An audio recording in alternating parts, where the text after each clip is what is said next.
bankers, and I've seen a lot of cops. I've seen a lot of lawyers pull out all the stops. I've seen a lot of children with their parents in their hands. I've felt a lot of women refuse to understand. Well, I don't think I understand why we're making such a fuss. And I don't think I understand what's come of all of us. And I don't think I understand why we take this world for granted. I just want to get right back to Guitar Players Planet.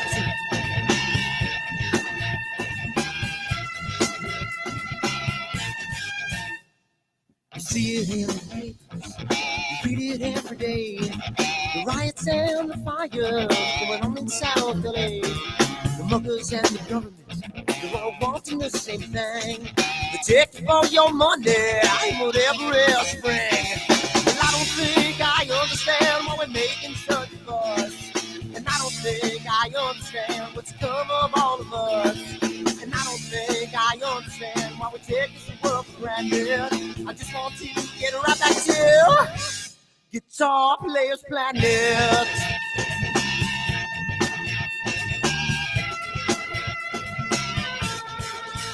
Take me.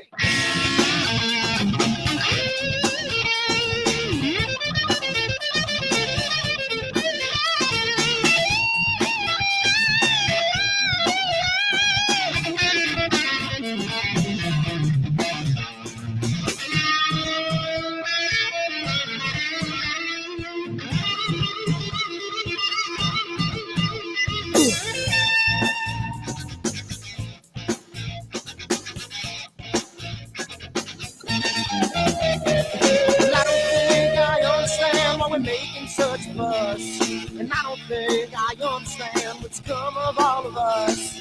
And I don't think I understand why we take this world for granted.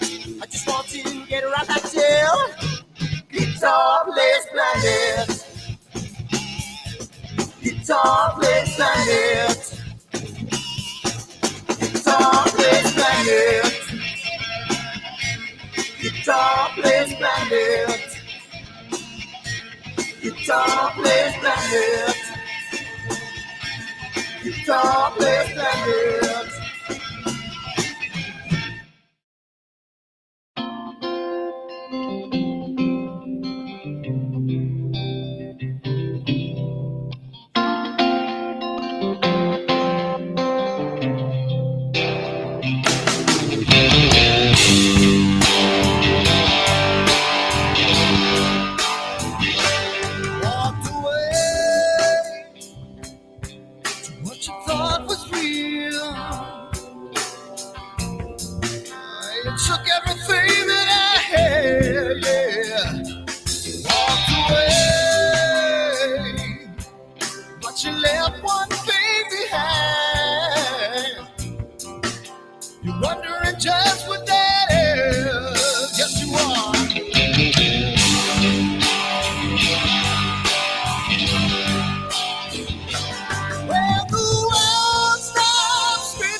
Down by the water, maybe I'm the sun, maybe I'm a daughter when the music man calls.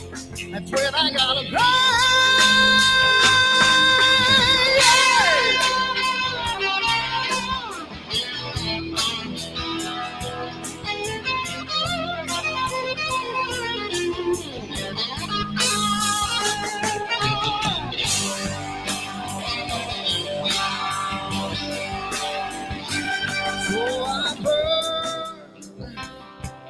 For the things we never had, I'm burning with hate, with love. Spin around, round. 'Cause as a boy I had a dream. Carry it with me today. Yes, I do.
Sunny skies, the smell of palm tree air. Looking back, I could never feel fair. The way that music has touched my soul, the way that the South holds its control. But I've got a new way to choose. I'm gonna start running back to the lands of the new. Oh, na na na na na na.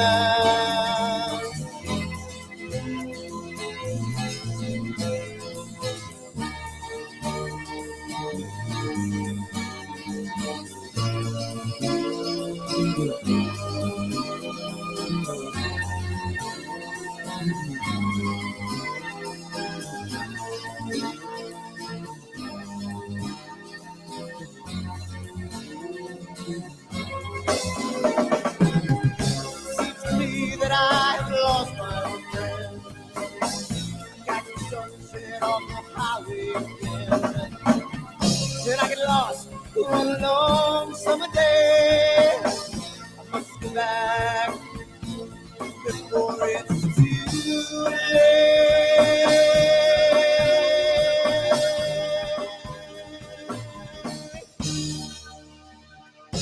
You're afraid, you're feeling alone. Time and space can never unfold. The holidays can ring in your fear. The gulfstream breeze can only mean tears. And I've got a new way to choose. I'm gonna start running back for the lands of the blue. Oh, na na na na na na.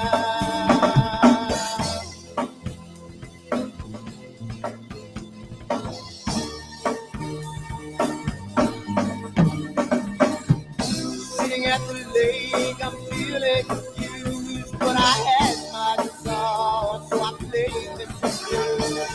But I'm afraid, what might be true, that I might never be back again.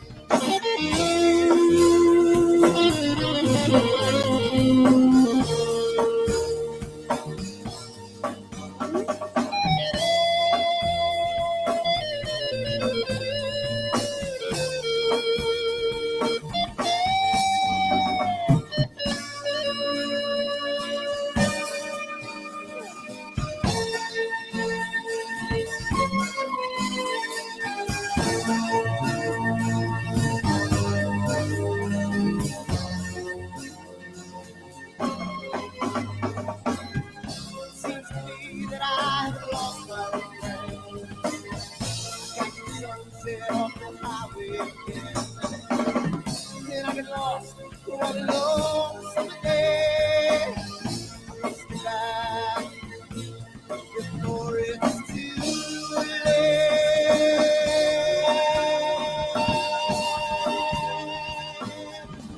Before it's too late.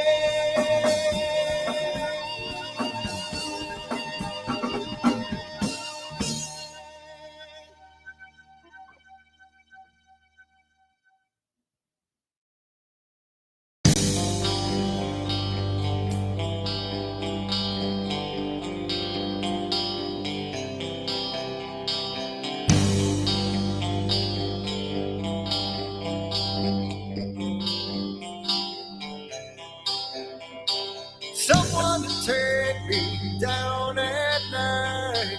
Someone to make my day. New revelation fills my soul. Oh, I can waste away. You distracting my attention. You're all that's on my mind. Not looking for perfection, but you're too hard to find. Now the first night is coming, and I know what to do. You know that nothing feels sweeter than someone new.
Yeah, yeah, yeah, you. Oh, you. Yeah, you.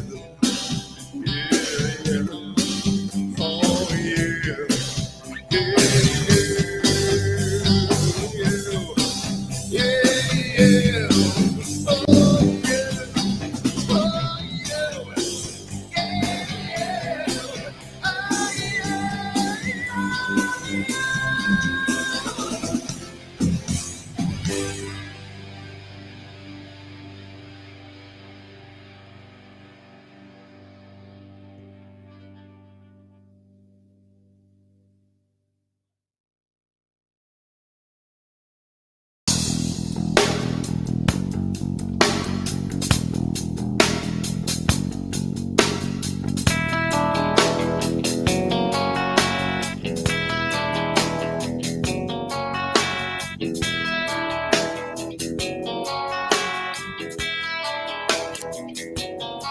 All right.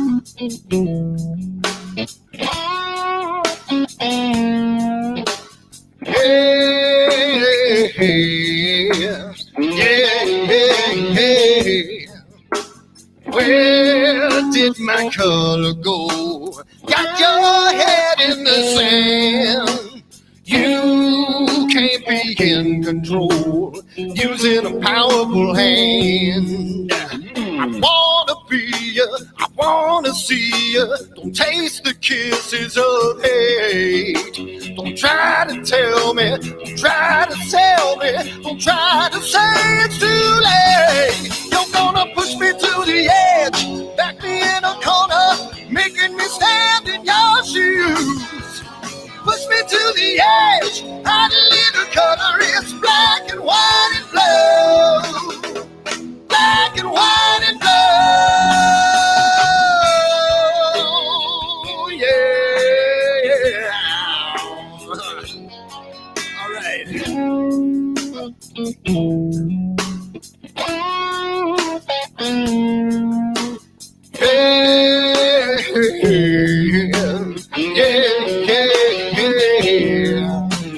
Cat learns to ring a bell. Rat gets free from the maze.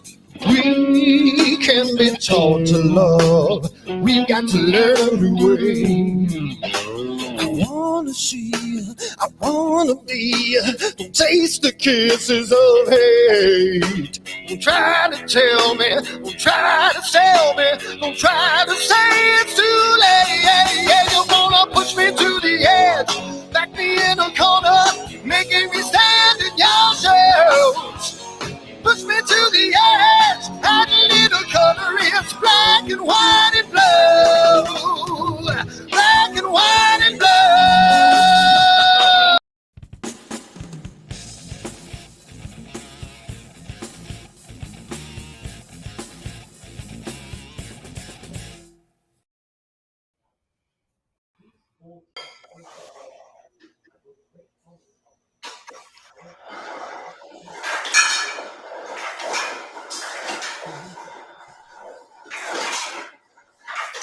Dan, I cannot hear you.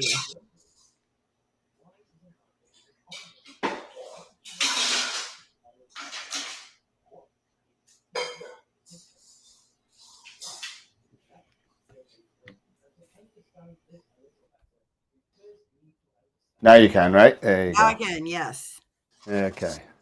And we got Pete. There we go. There's Pete. And of course we have the empty Scott couch.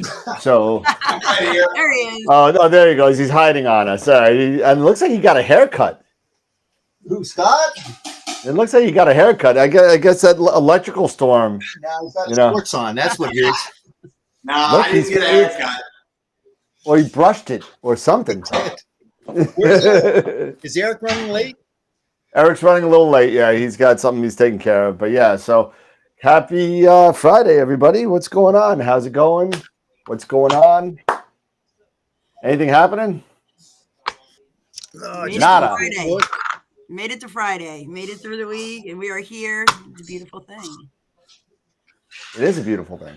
Well, what's Scott making? Is he making himself this little? I don't know, but he better be making me something. Scott, they're already taking odds of you falling asleep. Yeah. I don't think that's going to happen tonight.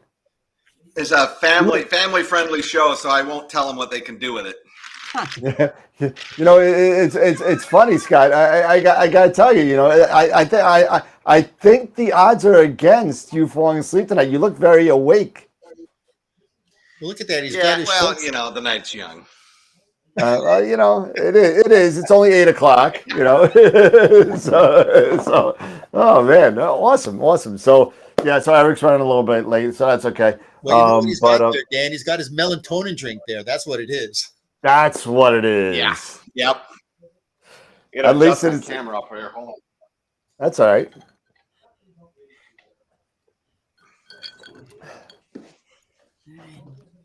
All right. Coffee number 3 for Friday night here. So coffee at Friday night. All right.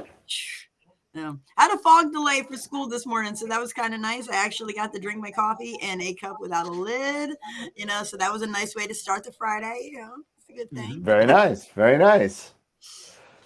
Oh man, yeah. So you know, I was all excited. Oh wait, I got something that I got to go get. Hold on a second. Talk for a second. Something got shipped in, huh? Drum roll, please. Here come the clouds. Send in the clouds. All right. And don't All right. All right.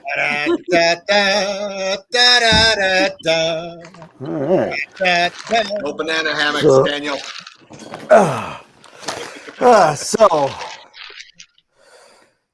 So I didn't even open this yet. Oh, it's a package. It's still packaged. It's come straight from International Economy class from Telescope Service. And what do we got here? We have It looks like a filter. a little adapter. Oh, an adapter. That changes my flattener to a 68 millimeter. Oh, so But step up ring. yeah, it's a step up ring. But I don't need it. Oh no! Where does it go? Where does it To the go? CD. Right in the closet of death, and there it stays. $77 thrown right in the toilet. I bought it. I tried to cancel. I know I told the story about how like the Asato adapter that I had on the Asato fit for the Arco, so it worked out. I didn't need it. I thought I had to do a changer on the thread size because I am the only idiot in the United States probably that has a flattener that has male ends on both sides, and so whatever the case may be, flat male both sides. I don't know, whatever. But whatever the case may be, I bought this thing to change it so I didn't want to wait for precise parts again, so I figured I'd get just a step up to kind of make it fit. Well, it turns out I found that the Asato adapter worked, and this shipped from Germany before I was able to cancel it. So now it goes in there. So what is it, Dan? What's the step up from what to what? It's a 63 to 68. Okay. God, that is an oddball size, though. 63? I mean, geez, 63. Yep. Yeah, I know 68. Yeah, it's pretty good, but a 63, that's definitely an oddball size. That's a telescope. Well, it's the flattener is it's a non-reducing flattener that I got from Telescope Express. Okay. And so it had 63 on one side. For whatever reason, I don't know why they made it 63, but it just happens to fit the William Optics manual rotator that I had. Because William Optics manual rotator 63 on both sides. One's male, one's female, obviously. But so whatever the case may be, so it fit and it worked, and it's worked for years until I got the Arco. Now I got the Arco, and I was going adapter crazy, so now I have another one. So if anybody wants a 63 to 68 male, You can have it. You know, Dan, I'm thinking from now on, instead of me trying to reach out to Ashley, I'm just going to call you first and see if you got Dude, let me tell you, it's to the point where I need to get my caliper out because I have so many adapters, random adapters, that I don't know what they are for anymore. Yeah. I have no idea what they're for anymore. So now I got to measure them and like put a little tag on it to kind of, That was see one what of the I best got. Christmas presents I got this Christmas. My hubby got me a digital caliper to have, and that, like, I did not realize just how much I needed one until I got one, and that's been beautiful. Yeah, Yeah. like I've been guessing at it, and it was kind of nice to know for certain, before I just start willy-nilly piecing stuff together. Well, that and a couple of large and small strap wrenches. That's what you got to get. Well, yeah, Yeah. I definitely. I did get some of the filter wrenches that you guys suggested because that monstrosity, like I said, that monstrosity of mine that worked in a pinch. And for you guys listening, I'll tell you what that monstrosity was. Me trying to get two, extenders apart in the cold in the middle of the night and getting really angry because it was a clear night and I had nothing. So I ended up with a wrench, and of course that's not a good idea. I'm like, this is going to scratch it up. What can I possibly do? So ended up heating up a hot glue gun and just coating it was an old wrench, and I'm like just coating it so it was rubberized. It worked in a pinch, but it wasn't a good idea. So yeah, this is what we do when we have to make it work. That brings up a good topic that we should talk, is that what should we really carry with us when we're out there? Because that we always have run into this, as you said, strap wrenches. Allen wrenches, right, Dan? Allen wrenches. Allen wrenches. A thermos full of coffee. Thermos. No. Or Toddies. there you go. Randy Alexander's, right? Something, anything. You may need a shot. You may need something harder. But and also Velcro, man. Velcro works wonders. Velcro? That's another thing. It's like your little first aid kit that you always have. And then quarter 20 screws. How many times? I mean, I've got bags of quarter 20 screws that I just go, you never know. You'd always need those. Yep, absolutely. Yep. A spammer wrench. Yep. A spanner wrench. Too. Yep. I never have the right one. I never have the right spanner. You need the adjustable one, though. If you're going to bring the spanner, you got to have the adjustable one that goes back and forth. You can't get the ones that are just like the regular wrenches. They never work. Yeah. Tom showed up. How many, Dan? Metric or imperial? Don't start, LaDonna. LaDonna's messing with me already. Tom and I had a really good conversation Thursday on Camera Concepts regarding the EQ8R. I was telling you, Pete. Yep. And it looks like he looks. I don't know, Tom. Maybe you can tell us. Did you pull the trigger? I don't know, but oh, there it goes. It's on the way. Good for you. Good for you. But I probably should go over the sponsors because I didn't do that yet. So let's see. I'm gonna put me in the spotlight real quick, and let's see. I'm getting really good at this. Okay, so there we go. So thank you to our sponsors in the main sequence level, Woodland Hills Camera and Telescopes. They are at our main. We have different levels of sponsorships, as you can see. The next one at the Red Giant level, we got Prima Luce Lab and Camera Concepts. So thank you to them. And just so everybody knows, and I don't know if you'll be able to talk. I think I still hear you. Prima Luce Lab confirmed that they are going to be giving something very, very, very big for a giveaway in the summertime. So it's going to be very interesting. And then at our super giant level, we have Masters of PixInsight, and if you don't know, Masters of PixInsight and another company called IP for AP kind of merged together. They were both the brainchilds of Warren Keller, Ron Breacher, and Pete Proul, and they kind of merged together. And now, and then our next that went too fast, but our next upcoming guest is going to be Hendrik Benjamin at the Star Aid. And then we have March 25th. It's not tentative anymore. Scott Roberts has confirmed for March 25th. Then we have April 6th. We're going to have Bob Denny. He's going to give us a rundown on alpaca. And then Charles Bracken, the author of the Deep Sky Imaging Primer, will be on April 13th. And on May 4th, we'll have Richard Wright. Now, I wasn't sure if this was correct, Pete, for this Starstone software. Is that correct?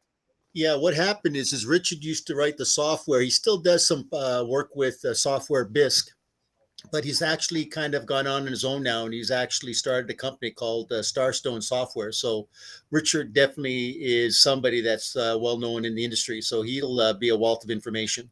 Nice. And then, as always, if you want to check us out on any of our other social media platforms, you can check us out on the Discord channel. Is getting big. We got 45 people on. That's great. Twitch, we're almost in double digits on Twitch. so Twitch is not one of the platforms we kind of concentrate on because it's mostly for gamers, but people seem to like it. So we have 4 or 5 people that watch us on Twitch. So thank you. And of course, Facebook, Twitter, and Instagram as well. And I'll put this back in there, and there we go. Wow, I'm loving this whole putting this program over here. So for those, Scott knows this, you two don't know, we used to use a program called vMix to push everything out, and it was really cool because it had a green room, it has everything and all that. I'm thinking about slowly going back to it again, but you're still using Melon to push to everything else. But you'll be able to call into vMix, and I can push it to here, and we could have a green room and everything all in one again. So no bouncing back and forth and everything. So maybe we'll do like some sort of tests later during the week, not a show night, and we'll test that out. Hey, you know, so I swear I was so excited to image last night. I was really excited. And, you know, clear dark sky and clear outside and everything.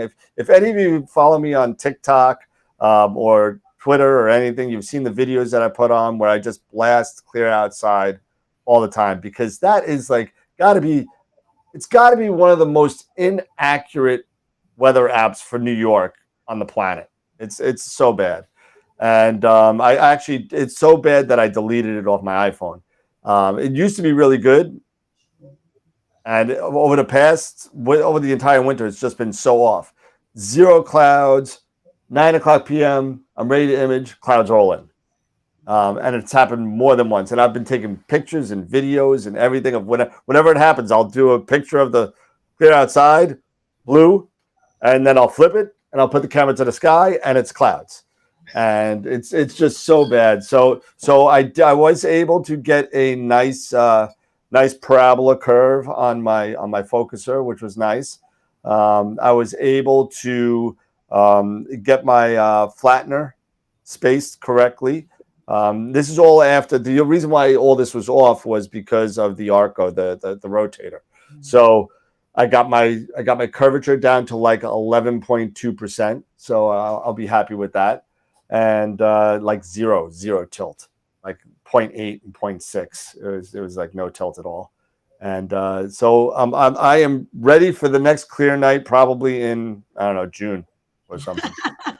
So what are you? Because you're like closest to me out of everybody here. What Yep. are you? I think we're going through all 4 seasons tomorrow. You know, it was pushing 60 today. It's supposed to be fairly warm, and I think by tomorrow night or something about snow. So Yeah. I have no idea. You know.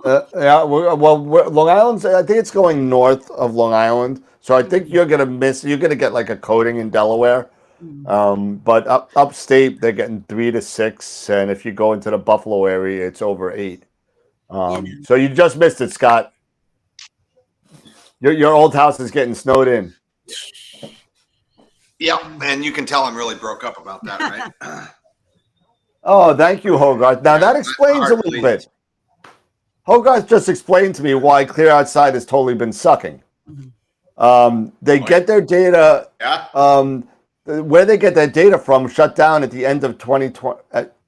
Will be shut down at the end of 22, and Apple is buying the company.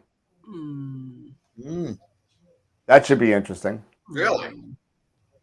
That's what Hogarth is telling me. I don't know how. Again, could be rumor, could not be, but that's what Hogarth is telling me. So, first of all, I gotta apologize to Dave. I believe the one person who took the Cigar Galaxy that won last week. For some reason, the picture of his galaxy was not formatted correctly on the screen with the music. So I'll get that fixed for next week. So I apologize about that.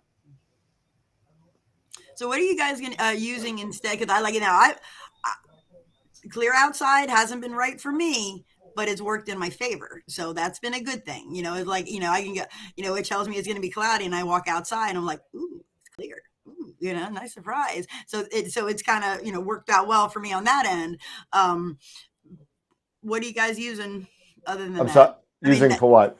I mean, as far as like, you know, apps, Local weather. Yeah, like weather apps. Yeah. Yeah, because I've been using, I can never remember. It's I've been using Scope Nights for like when I first started, and then that just got weird. Then I've been just using Clear Outside, and then I go on Telescopius, I think is what it is. Yep. Yeah, and I use that one. I mean, do you guys have any other apps that you guys use that are not gonna have their be discontinued in 2022? Well, I use a random one, so I'll wait until talk about mine. So what do you guys use? Well, like Tom, I got into Astropheric just as soon as it came out. I got on that one because it does have the animation of the clouds to show you the movement of the clouds, and it's a good one. I mean, are you talking about something on your cell phone? I mean, you can put this on the cell phone, which is nice. But it's called Astropheric. Yep. Astropheric. Okay. That's one of the main ones. Okay. It looks like a little ball of like kind of thing on the app, the app icon. It looks like a little ball thing. Mm-hmm. That doesn't help. I can't see that. That's Astropheric. Yep. Okay. Tarek never uses any app for the weather. You know. We all lie anyway. Yep. No. Do we have a link for what? Astropheric, Jim? Oh yeah, okay. So it's got the little spiky pointy ball thing. Yeah, it's got the little spiky thing. Okay. Pete's bouncing back and forth. You there, Pete? Yeah, I don't know. I'm not touching anything. Here we go. I'm not touching anything. Yeah. It's very weird. All right, Jim, tell me what link you're looking for. I downloaded and I didn't even know it. So okay. And I thought I saw another question up there. It was a decent question from Jay Polanco. Would you set up an image if the skies are clear but the seeing is poor? Define at what point is the seeing bad? Because I know how I'm going to answer this one. Depends where you live. I know for my part, if I waited till the seeing was good, I would probably have maybe got about 3 hours of data in 3 years. I don't know, maybe exaggeration, but yeah, no, I mean, for my part, I do. I mean, if it's clear, I mean, even if I'm just throwing it, you know, for myself is, you know, I'm still practicing getting my stuff up. You know, there's some kink in my workflow that needs to be worked out at any given time. So even if at the end of the day, you know, I'm throwing away, you know, 2/3, which, you know, I just did again the Rosette Nebula and the California Nebula, and you know, when I first got this camera, I was doing 5-minute shots and decided, you know what, I need to kind of step that up. You know, I'm doing narrowband now. I need to step up, you know, my time a little bit. So I went up to 10-minute shots, and I threw away a good 3/4 at least of what I had because it was just garbage. But you know, yeah. I mean, I'll take it, and if it's not good, I'm going to throw it away. If you know what I have is good, you know, so you know, even if every third shot is terrible, you know, or every third shot is good, you know, at least I'm getting something, and I'm, you know, still getting out there, getting, you know, practicing, seeing something, and you know, at the end of the day, it's just fun. You know, you get, you know, even if you're not getting the image that you want, you're still looking, going, hey, I got something on, you know, this is what I'm looking at. This is cool. So, good point. Mm-hmm. Typically, what I would do is like if you got between 1 and 2 arc seconds, bless you, man, get out there and have fun.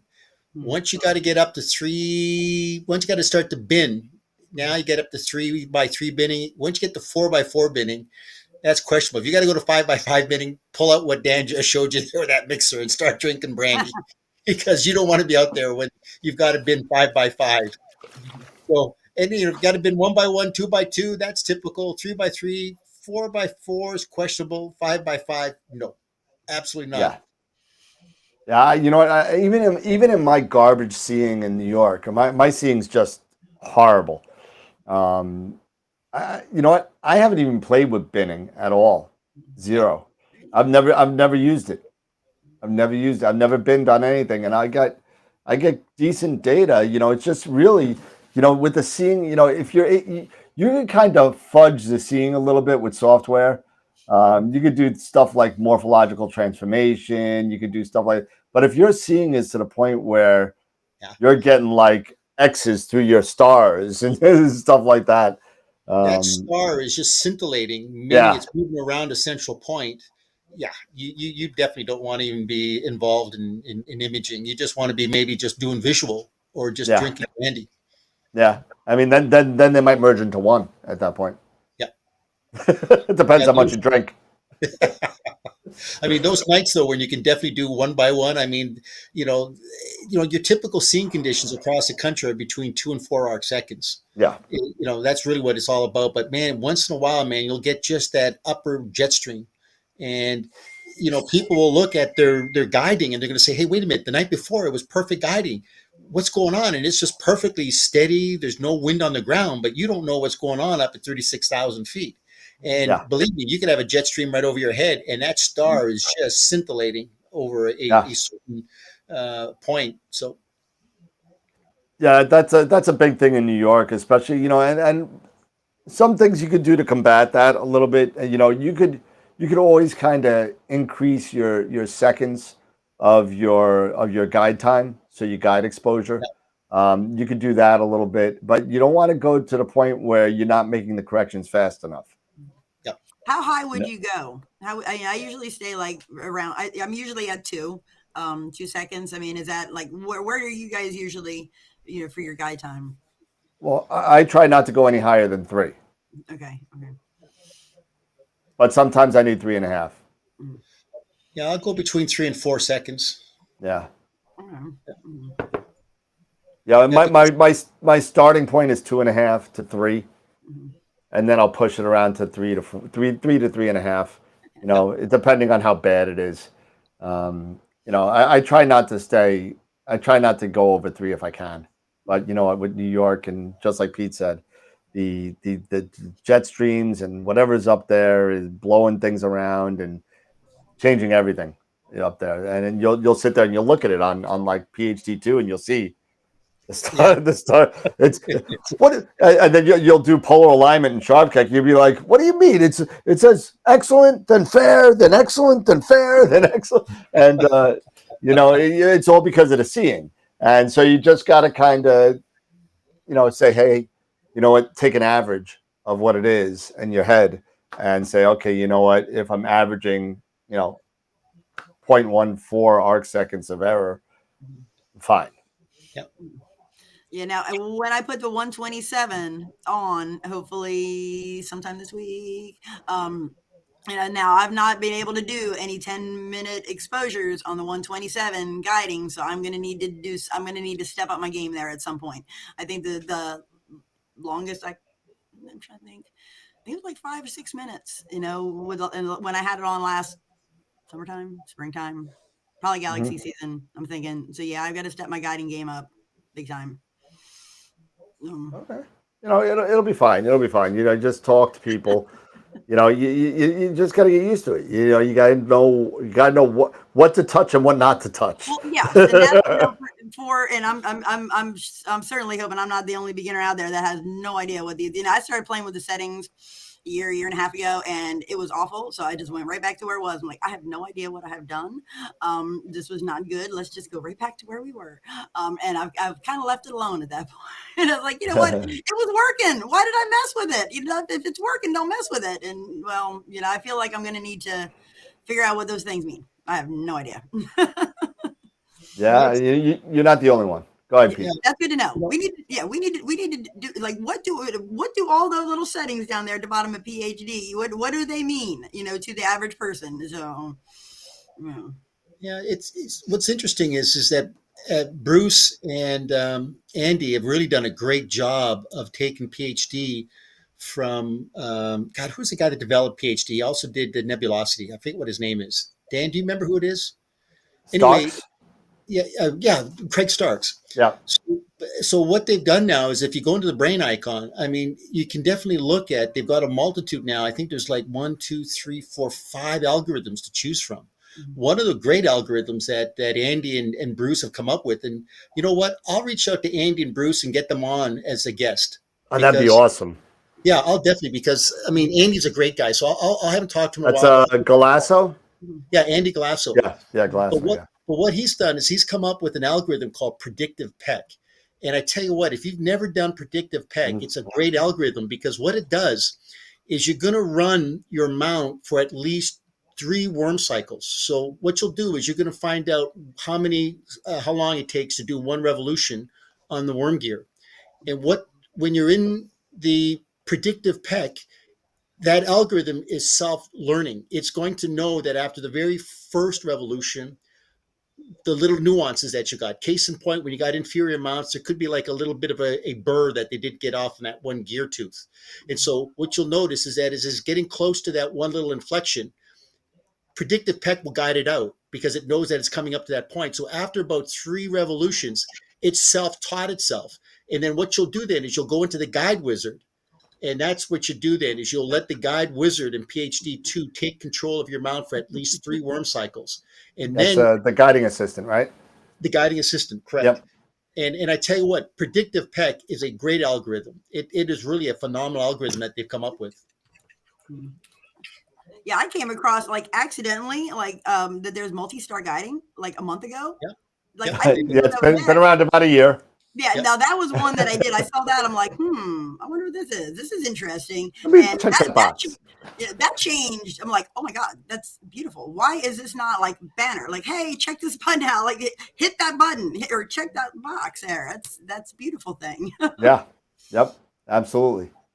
You know, it's guiding is definitely one of the main things that you gotta, if you want to get anything over, honestly, 30 seconds, you got to do some sort of guiding unless you have some really awesome polar alignment. And so the problem that a lot of people do is they get into those buttons and they think this is, and we've talked about this many, many times, Dan, is they look at that graph and they see that sawtooth pattern and immediately they start changing buttons and everything else. And we're saying, no, don't do that. Because it does take a little bit of a lead time to once you make those changes. It's going to take a couple of cycles to be able to kind of, tune into that change. But the real proof of the pudding is look at your stars. If your stars are round and tight, who cares what kind of sawtooth pattern you got? Yep. That's really critical. So I know we've talked about it many times. People just start changing, like if you're in the hysteresis, right? They start changing the aggressiveness and the hysteresis buttons. Yeah. Yep. And and then all of a sudden they, change your min max motion to 8,000 and your minimum motion to 0.7, and then you really screw things up. And some of those that I messed with, and maybe I didn't wait long enough. I don't know, or maybe I just really just should not have touched those. Well, if it's hard. We're all human, and when it says don't touch anything, damn it, we're going to touch it. And, and that's what's going to happen because it's in our nature to kind of tinker. And as astronomers and astrophotographers, that's what we do. A lot of us are tinker people. We like to mess with things. We like to kind of see what this button does and what happens if I turn this knob and, all that kind of stuff. We do that. Now, if I were to give anybody any sort of advice with PhD guiding and making change with this, I would tell you work with one then the other. Work with your deck first and then your right ascension. That's what I would do. And don't move it a lot. Yep. And don't be impatient with it. And when you make that change, wait 3 or 4, clear the graph, wait 3 or 4 minutes and clear it again and see what you're at. Yep. And then, okay, did it screw things up? Okay, let me put it back the other way. Yep. And write down what you did. That's something I'm learning. I'm getting better at that one. Actually writing down what I did so I can undo it when it's bad. So yeah. Like, what was the original setting? Oh Lord, what have I done? Do yourself a favor. Take a picture of your screen first. Exactly. That's the thing that I've done and I keep doing is I keep a written journal. What I do is on my written journal, I write down everything that I can that's important to me for that particular night because I know I'm going to go back to it. And what worked maybe several months ago, the conditions are the same. And I go, hey, what worked for me then? I got to go back to. And now I've got it. So just a little written journal that you keep and just jot down all the notes, all your settings. what I even do too is I even take a photograph with my cell phone of the focuser, where I'm looking at the tick marks on the focuser to make sure I can say, okay, that's where I got my good focus. I'll keep it. So as I said, this is all just stuff that you learn and you just want to keep, just as the 7 P's, right? Proper prevention prevents piss poor performance. Yeah. Oh yeah. Absolutely. Hey, Eric. What's happening? And on that note, everybody, Good evening. I'm back. No. So I've decided I'm growing the goatee back. Oh Lord. Oh, I'm growing it back. well, that means Scott's the last one. Then Scott, you going to grow one? Now we got to get Jesse to grow one. No.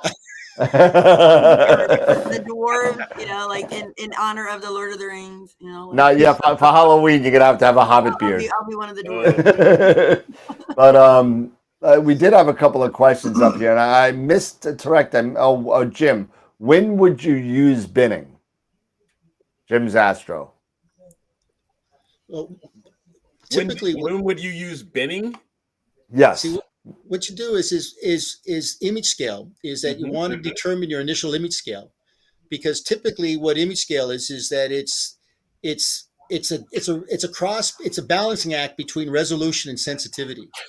So what happens is the smaller the pixel size, the more resolution you're getting, but you're going to give up a little bit of the sensitivity. The larger the size the pixel is, you're not going to have quite as much resolution, but you're going to have a greater sensitivity. And what we mean by sensitivity is that when you start to do like binning. So case in point, when we used to do it with monochrome cameras, remember we do our luminance with 1x1 binning. And then to save time on the red, green, and blue, we'd always do 2x2 binning. 2x2, yep. And then we could kind of do the change in post-processing.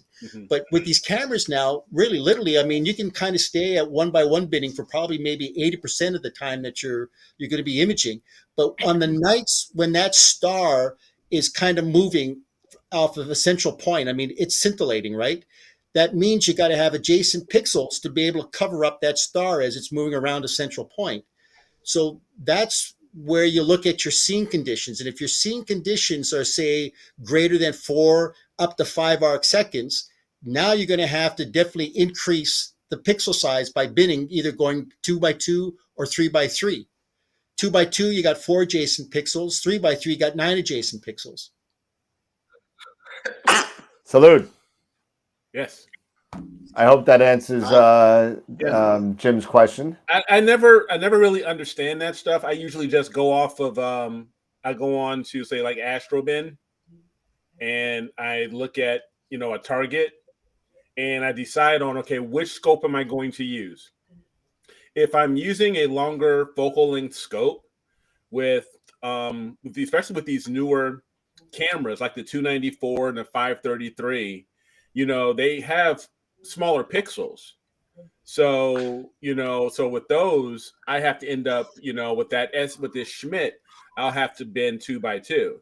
It makes a bit more sense, because of those smaller pixels. And then with my refractor, I'll bend 1x1, but it's kind of crazy. The 294 mono, it's 1x1 bending is like 822 by something. It's like it doubles the bend 1 setting of the 294 one-shot color. Yeah, that's just with the 294 though, right? Yeah, just with the 294. Yeah, the 294 was the like black sheep of the family, man. They just like, they saw between that and oil and flats and the 294 kind of like, and I still have one. Well, I don't have one right now because Pete's got it. But in other words, it's the bastardized. It totally is. I mean, I like the camera though. I do. I like the camera. It's got a lot of little quirks to it. Let's say. Yeah, it's got all kinds of quirks. With the flats. Did the 294 have the oil leak as well? I think it was more than 1600 actually. No, the oil leak is the 1600. And And then 1600. The 2600. 2600. The 2600 has that the oil one. leak. Yeah, but that again, that was all fixed. Anything that's out now, that has been fixed. So Yeah, I got that on good authority. yeah. Hey, I was actually listening to you guys before I Wow. hopped on. Like Jesse, you were asking like with weather and stuff like that. There's a couple of them that I actually use. One's on the web, one's an actual app.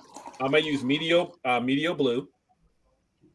I also use Astrospheric, but I also there is a website to a college here in Illinois, College of DuPage, and they actually have a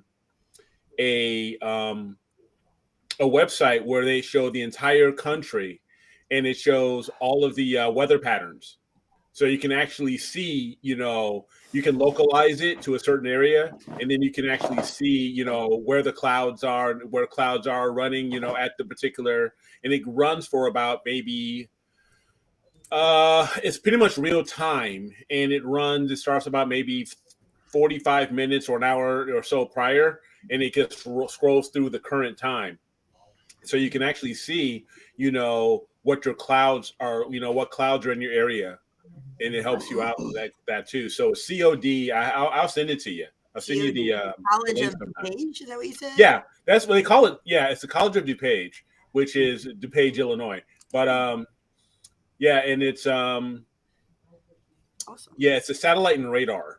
Awesome.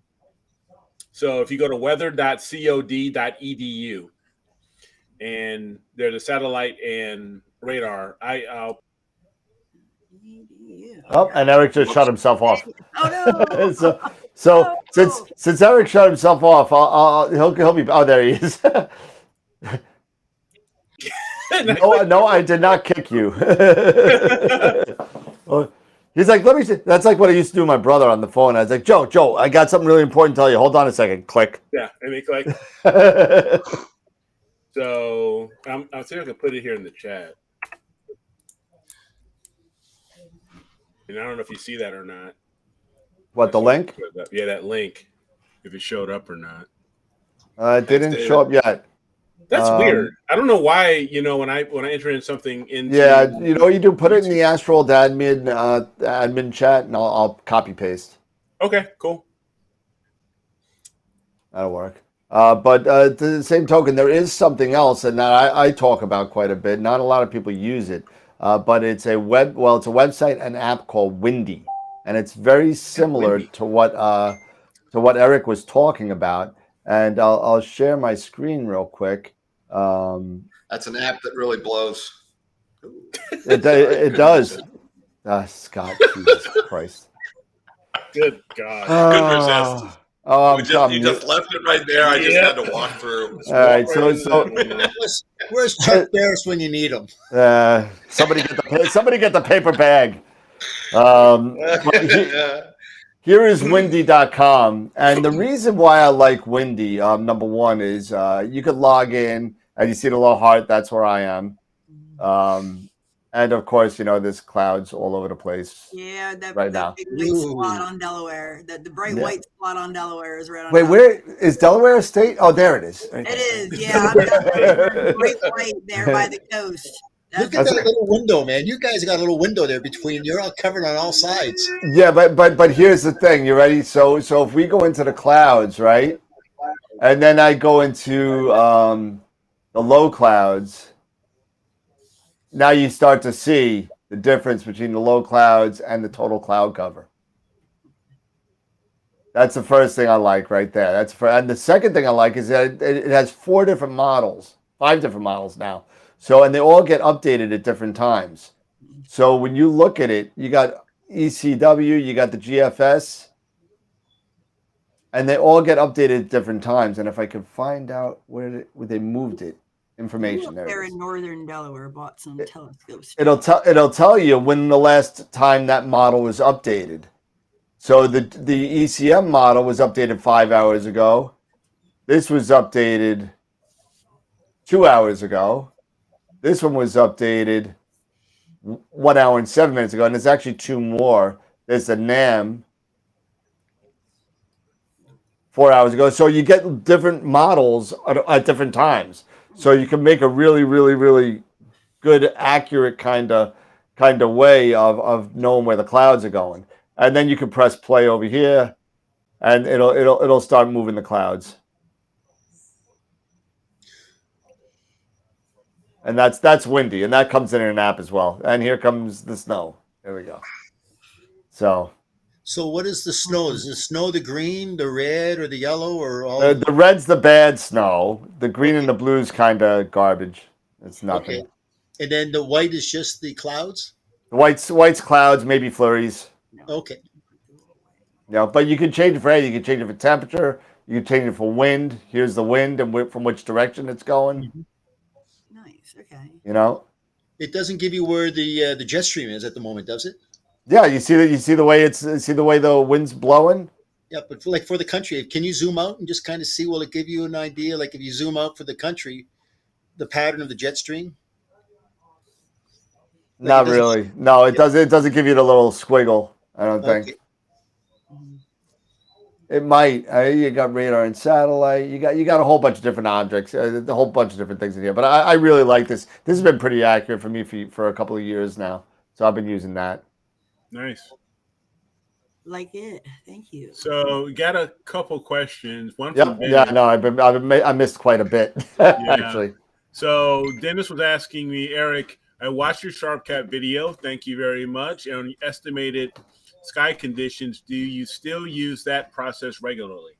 I wouldn't say I use it regularly, but I do use it, especially when I've gotten new equipment, especially new cameras. I do a sensor analysis every time I get a new camera, and I also do the smart histogram. And it is a really good tool to help estimate your exposure time. And I do it on all of my filters with that new camera. And every once in a while, I'll even go back. Maybe every 6 months, I'll go back and I'll check things. Because cameras, you end up losing, getting bad pixels or whatever, or just because of, the seasonal conditions, they change and stuff like that. So every once in a while, yeah, I will go in there. Maybe half a year, I'll do it. Once maybe in the winter, one time in the summer, just to see how things are. And what I do a lot more right now is I actually go to AstroBin a lot, and within AstroBin, I look up a particular target, and also I'll type in not just a target, I'll type in my camera. If my camera.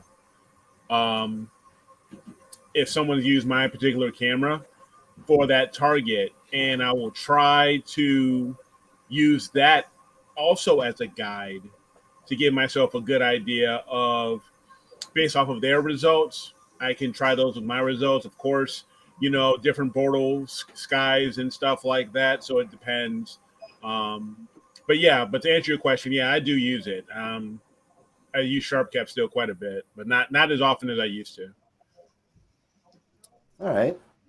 Yeah, we got another question talking about one-shot color versus mono and why. Yeah. Yeah. One-shot color is kind of fast and dirty. It's got what is known as a Bayer matrix in it.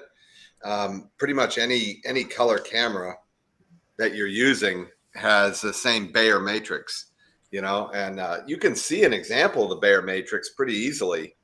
Just take a magnifying glass and get a close look at your television, and you can see that Bayer matrix in the pixels in your TV. Each one of the sensors has that Bayer matrix. So basically, it's RGB, right? So Yep. red, green, blue. Yep. And it's just splitting that the light that's coming in. Onto that sensor into those different color patterns. A mono camera is a true black and white camera. Yep. Right. And it has when you shoot that, you have to add color to it. Yeah. So you use red filters, you use green filters, you use blue filters. Right. But the plus side to using the mono is that the resolution goes through the roof. It is, because you're not splitting that signal into 4 channels, through the Bayer matrix. You're getting all of that sensor through one colored, filter. You know, the downside to it is that it takes longer, but your resolution goes through the roof. So it's kind of a, you see, where one-shot color kind of shines is things like EAA, you know, where you're using a Hyperstar or a you know, a RASA, something along those lines, a very fast telescope, something that's a true light bucket that just pulls light in like crazy, you know, and then deposit it on that camera, and then within what, maybe 3 or 4 minutes, Dan, you know, 5 minutes, you know, you've got and you throw calibrated frames in on top of that, and you integrate that all at the same time, and within just a few minutes, you've got an image that you can show somebody, and they're like, whoa, you know, that's kind of tough to do with a mono camera. So yeah, I mean, you pros and cons. Yeah, you can do it with sharp cap, with a monitor folder camera and all that kind of stuff. You can do it. There is a little bit more to do with it. The odds are you're going to get more of a black and white with when you're doing mono than you are with obviously one-shot color. But you're right. I mean, you know, but I don't know. I'm kind of like that. Does it really take longer? I'm not sure if it really does. Yeah, I'm gonna tell you right now. Yes, it does. I don't care what anybody says. I started out with one-shot color, and now I'm doing mono. All right. I'm gonna tell you right now. I can take one night or 2 nights. Okay, 1 or 2 nights. I can take that image with a one-shot color. However, because of, I don't know, whatever conditions that may end up happening, or maybe because of the weather conditions or what have you, it always takes me longer, because if I can get a day or 2 of, you know, of continuous, you know, one-shot color data, and then do that same thing on a mono camera, for me, yeah, it's going to end up taking me longer. Well, I think Pete's going to get my back on this one. I may be wrong. Well, what's that? No, Dan, go ahead, Dan. No, I'm really curious to see your result, Eric. From pick an object that you've done in one-shot color. Now you're slowly going to the dark side with mono now. I'm slowly going to mono. I'm wondering if you, like, let's say, had a 5-hour project, 5-hour color project, right? And you took an hour and 15 minutes for each LRGB. Process the both of them the same as well as you can, and see which one is better resolution. I would love to see take a look, you know, because honestly, I would love to see the difference, because I would challenge that. Okay. I haven't done that. I haven't, you know, used my 294 one shot, you know, one day, and then do the same thing with the 294 mono on another day. I haven't done that, but so that'll be a very good experiment. Yeah. Let me throw in my 2 cents. Please. On Saturday, we go to daylight savings time, right? So why'd you have to remind us why? So if I'm going to be out, and now summertime, we've got very limited amount of dark time. 5 hours. I tell you what, it's great to be able to have a one-shot color camera if you can only be out for maybe 1 night, maybe 2 nights. In other words, a great portable setup. If you're at a dark sky site, you're at a star party, and you're going to set up for 3 or 4 nights, absolutely go mono, because you can get your luminance, then you get your RGB, and then you get your narrowband. But if you're only limited by just 1 night, OSC with the NBZ filter. My AstroBin website, all those images are with the one-shot color camera, with an NBZ filter and the triad filter. Believe me, the cameras now are getting so good that one-shot color cameras, people will say, the resolution's not there, but we have to pixel peep to really see that resolution. In the next 2 years, I guarantee you won't be able to tell the difference between a monochrome setup and an OSC unless the difference is in the post-processing. Believe me, the post-processing I agree. Yeah. What really shines here, because that's the cream that makes these images pop. Yeah. And then let's talk about sensors. People ask me all the time, they say, what's the difference between a grade 1 and a grade 2? Never buy a grade 1 sensor. You're going to charge more money, but over time it degrades to a grade 2. So always buy a grade 2 sensor if you're going to go monochrome. Yep. But definitely if you can get two cameras, get a monochrome and get a one-shot color, because I guarantee you, if one of them takes a dump, you've always got a backup. Gotta get a backup. Always have a Exactly. Right now I have 2 monos and 1.5 colors because you have my other one. But so I got a small one. I got a small 183, but I don't need anything big because I'm doing wide field and it's short focal length, so I really don't care. And I'll have my 268 coming, and I got the 16200. Those are both mono and the 294. Yeah, and I was kind of the opposite. I have 2 1-shots, and then I have the mono. I've got the 533 and the 294 1-shots, and I've got the 294 mono. And I've been using the mono the most right now. Doesn't matter if it's on the Schmidt or the refractor. I've been using it more because I'm trying to get better, and I really want to see. And honestly, I really want to see the difference. And I'll tell you something. I can't. If I look at certain pictures, and I'm not saying I'm comparing the same object, but if I'm looking at, say, my M42. And then I'm looking at my Cygnus wall, or I'm looking at my Horsehead, for example. I honestly, the detail, I really can't tell the difference as far as the detail. But once you start going into the narrow band with mono, and you're doing the narrow band OSC with either your NBZ, L Enhanced, L Extreme, L Ultimate, whatever, you do see a huge difference. No. And I will agree with you. I agree with you too on the color side. On the color side, on the 1-shot color side, when you're doing LRGB. Yeah. I get your point. I do. I get your point. But you know what? That's another reason why, because you know what, me and personally, I'm relegated to narrowband almost full time because of the light pollution here. Well, exactly. Right. That brings up another point: the site location that you're at. Yeah. I mean, if you're limited to narrowband, yes, Dan, you're right. If you're out at Mount Charleston and you're up at 8,000 feet and it's dark skies up there, by all means, and you got dark skies and you live up there, yeah, monochrome by all means. Yeah. It's really kind of 6 of one and a half a dozen the other. Is that it really plays into a lot of different circumstances that are going to predicate. But quite frankly, I always say get both. Get a 1-shot and get a monochrome, because believe me, it's fun to play with both. Yeah, it is. And in all honesty, even if you're doing mono narrowband, right, you may want to get that 1-shot color star data to kind of pop in to because those stars, everyone knows, you shoot narrowband mono, those stars kind of look a little funky. And you may want to put some real looking stars on there because it really does make the picture pop a little bit. And I have done that. On my last couple of projects, I've actually done that where I've used both cameras. Mm-hmm. I've done the narrow band with the mono, and I've done my RGB, the stars with the 1-shot.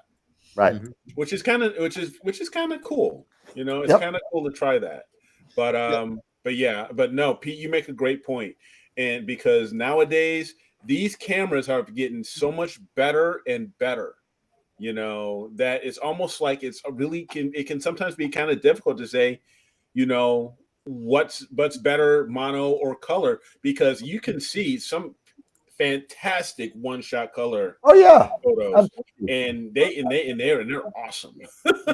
And they're nice for somebody starting out. I just moved over to mono, so I have a 294 1-shot, and then I got the 2600 mono, and I'm impatient. I want to see results. I want to see something. I'm still at that point. I'm putting some time in. I want to see something, and and now where I am, you guys know, I'm heavily wooded, so I get about 40 degrees of sky and max 2.5 hours best on any target, period.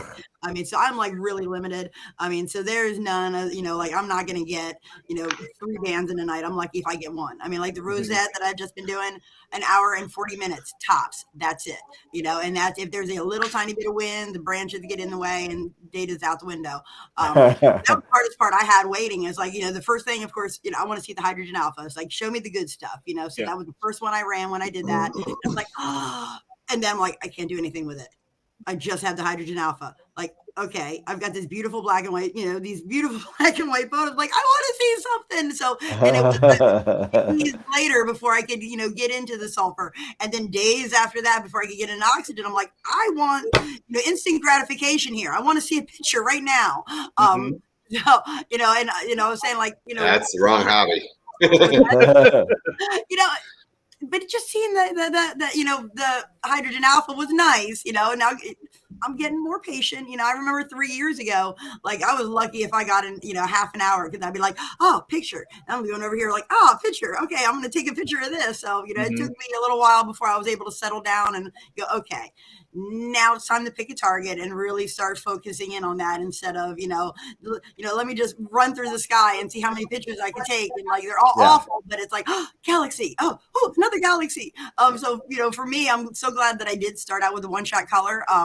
Because like, I want to see the picture, and it kept me motivated in it. It just got me deeper down that rabbit hole. Like, this is what I want to do, and it's cool for showing stuff to people, because you can show them, that color, like pulling up the Dumbbell Nebula. That's always like, no matter what I do, it seems like that's one of my firsts and one of my favorites. It was the first thing, that I was ever able to find that was kind of random in a visual scope. First thing I imaged, I'll have to show you guys a picture of that sometime, was awful. It looked like a frog hit hit the front of my telescope. Color. And it was the first time I'd ever seen any kind of color. So to be able to see that on a screen, it's like, oh wow, that's cool. That's really neat. And I may end up putting I don't know. I'm talking about wanting to do, get my guiding out, but truth be told, for galaxies, I might just put that one-shot color on and just roll with that. Oh yeah, you do. Well, then you do the one-shot color and add the HA to it. Yeah. That's that may be what I'm thinking. So I think having both of them, I mean, because different targets, I like the narrowband, and of course, with Galaxy season coming up, I've got to start looking at the LRGB filters. I don't have those yet. I have luminance, but I don't have the RGB yet. But I may end up just doing that. But I think it's nice to have that option, to be able to say, okay, this is what I want to do tonight. I want to go and I want to see, I want to go and just get a picture tonight and just have fun with her. I want to show somebody something on the screen and look at this. This is in color. Isn't this cool? No. Yep. Dan, it's kind of like we had our phone call last week and you were talking about that Newtonian. Remember the Mac? Yeah. Oh, the Mac Newt. Yeah. Yeah. I mean, this brings up a lot of due diligence on doing your homework first, because a lot of people, you got to do your due diligence on your image scale based upon the focal scope. You also got to determine what's the size of that light cone, because people get the wrong camera, the wrong sensor size for the wrong light cone that they've got for their scope. I mean, there's a lot of due diligence prior to deciding which is the right camera. It has something to do with the color or the mono, but just getting the camera matching, the suitability. Suitability, correct. And that was just to go problem that I had, Pete. Go ahead, Scott. I was just saying that was the problem that I had. I mean, with the 14-inch Schmidt, there aren't. I don't think there's a single camera out there that is under $3,000. Yeah, that is a perfect fit for that. That scope. There is. You need big pixels and big chip. That's what you need. But the 2600 was the best one I could find. Yeah, but I to what Pete was talking about. I had a gentleman that came into the store and he literally printed up a picture. This is what we were talking about. We printed up a picture of a flat that he took. And he left. Oh my goodness! I got dark on the corners and and all this kind of stuff. And I got, I just spent $3,000 on a camera, and the light cone is not in the center, and like a whole bunch of stuff is going on. And I'm like, listen. So I look at it and I called up Pete and I was like, because I don't know a lot with the Mac Newtonians. Only come across so often. I get to see some LXD55s, a couple other ones, but this one was the Orion. It was the 190 Mac Newt, and I'm sitting there. And I said, Pete, do you know the image circle on a Mac Newt, the 190? He's like, I don't know. He sends me links and stuff like that, and we're talking about it, and we're figuring it out. And sure enough, this Mac Newt is made for APS-C. And yeah, it's a 22 millimeter image circle. So, and he's got a 2600 camera. So he's got a full, he's got this huge sensor and this little tiny image circle. And it turns out, believe it or not, and I didn't know this, and me and you people were talking about, was actually with the Mac Newts, the secondary is offset just a little bit. And that's why the light cone is like you got a darker corner on one side and a lighter corner on the other, because kind of offset, and it's done by design, so you get less obstruction. And it's kind of interesting. I learned something new that day, so thank you for Pete for working through it with me. But it's interesting is that with new people coming out, I mean, I always ask them questions, and you always got to say, look, this is what you got to look at. We got to look at image scale. We got to look at what is the size of your light cone. So we definitely look at what typically all the specs in the scope will give you an idea what the size of the image circle is. Yes. And then we definitely want to look at what is the critical focus zone, because I mean that plays into it as well. Because once again, if it's a very fast scope, we've got to make damn sure that light cone is going to fall within a very, very narrow length for your critical focus zone. So it's interesting is that this hobby can kind of get, as Erica always said, it's like going down a rabbit hole, but you always have to learn by going down this rabbit hole. Yeah, make sure you don't slip down it. But there's a ton of questions on there. My bar is all the way up at the top. Yeah, I'm going back up. Yeah, I saw a Nina question in there. And I saw a one-shot color narrowband question as well. Yeah, so I'm having issues with I don't know if this was answered. So if it was answered, Dave, excuse me. But I'm having issues with my ASTAP and Nina. It says it fails even though my target is dead center. So I had that problem. For a while. Now with Nina, there's a bunch of settings all over the place for the same thing. And I actually booted up my Eagle when I got up before, because I saw the question like 20 minutes ago. And so I booted it up to kind of show you where it is. And if somebody already helped you out, I apologize, but I'm going to show you anyway, because Nina is more and more what just happened? There we go. Is more and more a top contender as far as image acquisition is concerned. So let me get into my Eagle here, and there we go. Okay, so here's Nina. Okay. Full screen, Dan. Okay, let me get out of this then, because I need a third monitor.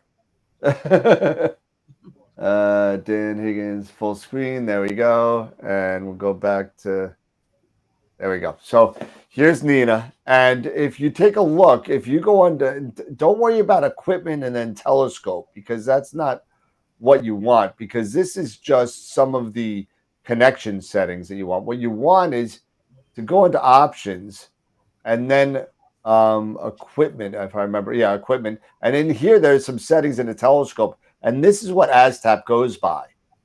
So if you have changed telescopes and your focal length is off, it's going to fail.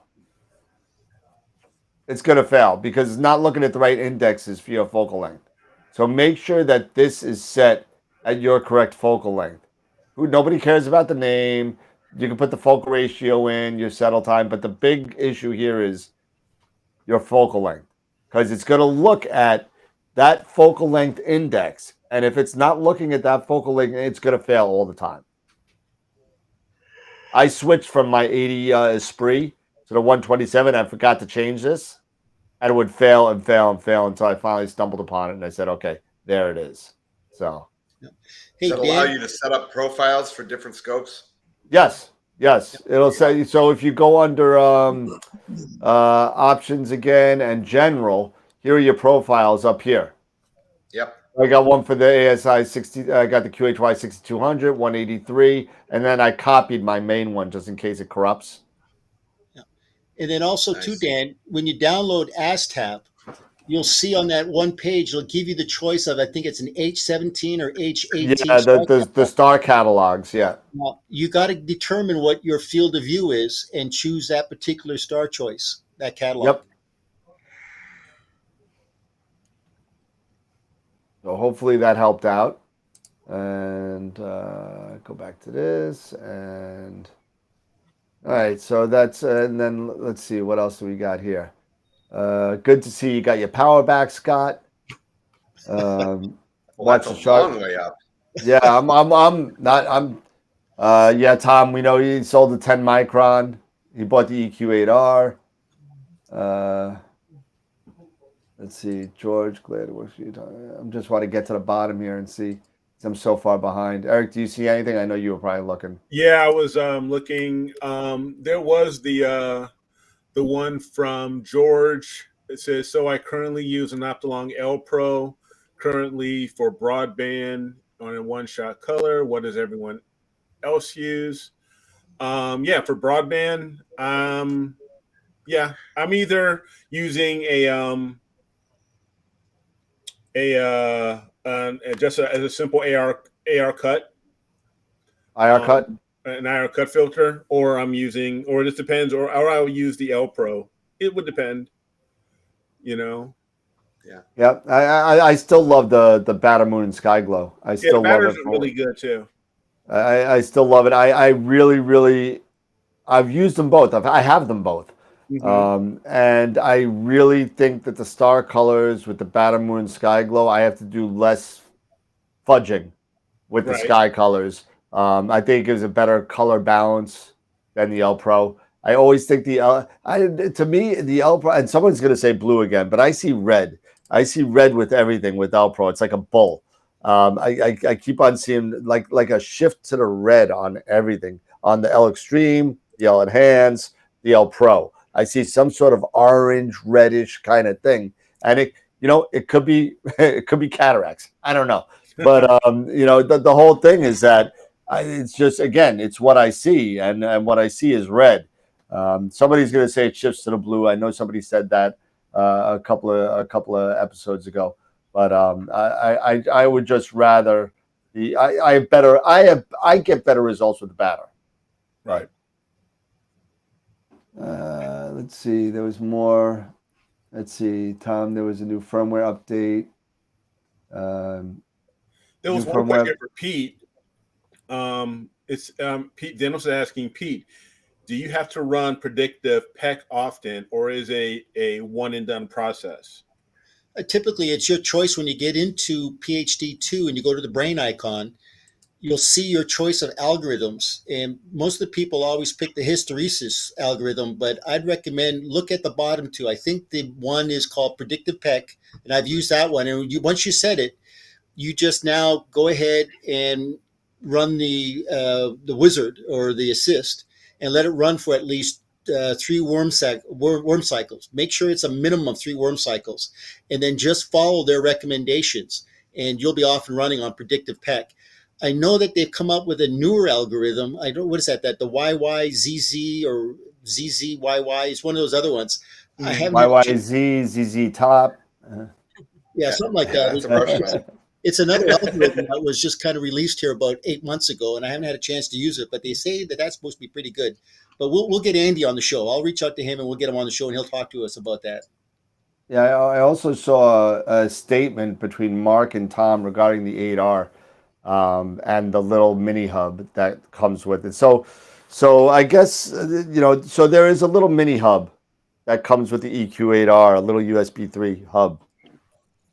And I'm going to have to disagree with you, Mark. I used a 1.5 or no, it's a 1 meter cable for the USB 3 that day when I spoke with you regarding the data capture on it. And I never had a problem. I've never used that little mini hub, and I've used the stuff in the back and never had a problem. So I'm going to have to disagree with you on that. I know you had issues with yours, but that USB hub that's in the front, as long as you power it correctly, you'll be able to get data with, again, I didn't use anything more than a 3-footer. So if you're looking to use anything longer than a 3-footer, then I would ask you why you're even bothering using the hub on the top. But you know, I never had to use that little mini hub. So sorry. Beatrice. Beatrice is back. I saw. Oh, and I'm at the bottom. All right, I'm at the bottom of the list. Yeah, Beatrice. You know, we get the sloppy seconds. I know. It's okay. There was another. So during tonight, there was another Explore Scientific show on tonight, and people were on that as well. And XYZ is not a Rush song. Stop it. YYZ. Goodness gracious. It's YYZ, and I'll give somebody that crappy adapter if they can tell me what YYZ is for and what it means. I know what it means. I don't. That's Scott. Be quiet. Wasn't that the nemesis for Superman? And he had to say his name backwards? Or who was that? Remember, he had to say his name backwards. What was his name? Had his name backwards. Yeah, remember it was remember on the comic books. Remember back? Oh, that's right. I'm the old guy here of the group, so you guys don't remember that far. But come on, comic books, man. Come on. Backwards, but I think that's what it was. It was YYZZ or something was his name. All right. Well, I don't remember that one. I remember the what's his name? The Neutron Man. What was that? Superman 4: Quest for Peace. That horrible movie with Richard Pryor. Yeah. It's horrible. Yeah. What's this YYZ stand for? Hogarth got it. Airport code for Canada. So Ontario specifically. Yeah. Yep. So Toronto. I am actually imaging right now. Trying to get my last bit of. I'm trying to soak up as much of Orion data as I possibly can before it disappears. Before it disappears. But recently, I would say maybe earlier this week, ZWO released their public beta. Yep. Of the ASI Air's version 1.9. Yep. And I've actually been using it, and I just installed it on my PC for BlueStacks, the beta, and so I can show you guys the Sky Atlas feature, which I think is really cool. It's really handy. So if you guys like, I can go ahead and do that here. Let me close this and let me close out this guy. So let me see here. Sorry, let me share my screen. Yeah, go ahead. Yep.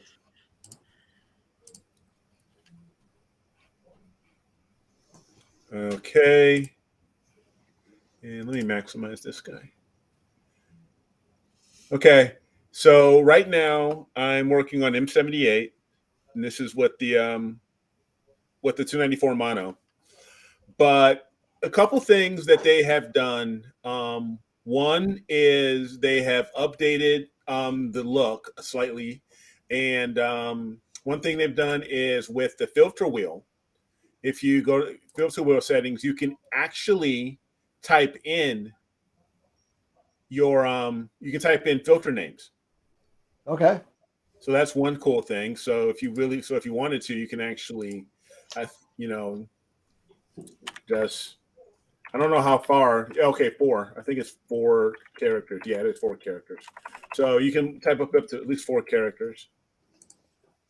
But one thing here, this is Sky Atlas, and it's kind of, so with Sky Atlas. Oh, there you go. You can it really helps with the framing of your target, because basically it works off of it's when it takes that shot, it measures and it determines the angle of your sensor. So you can actually, if you have a field rotator and you want to frame your shot a certain way, you can actually help. And so you can use the field, you can rotate your camera and then just take a few previews, and then it can basically tell you how you're lined up. And if I go here, you can also do a go to, and you can do a center and all that other fun stuff. You can also, they've improved their catalog. They've added on a few more. But if I go back here, you can, it also has a compass. I can't basically, you can do scrolling, so you can do quite a bit of stuff here. It's much better without, if you're using this for on the tablet or with your smartphone.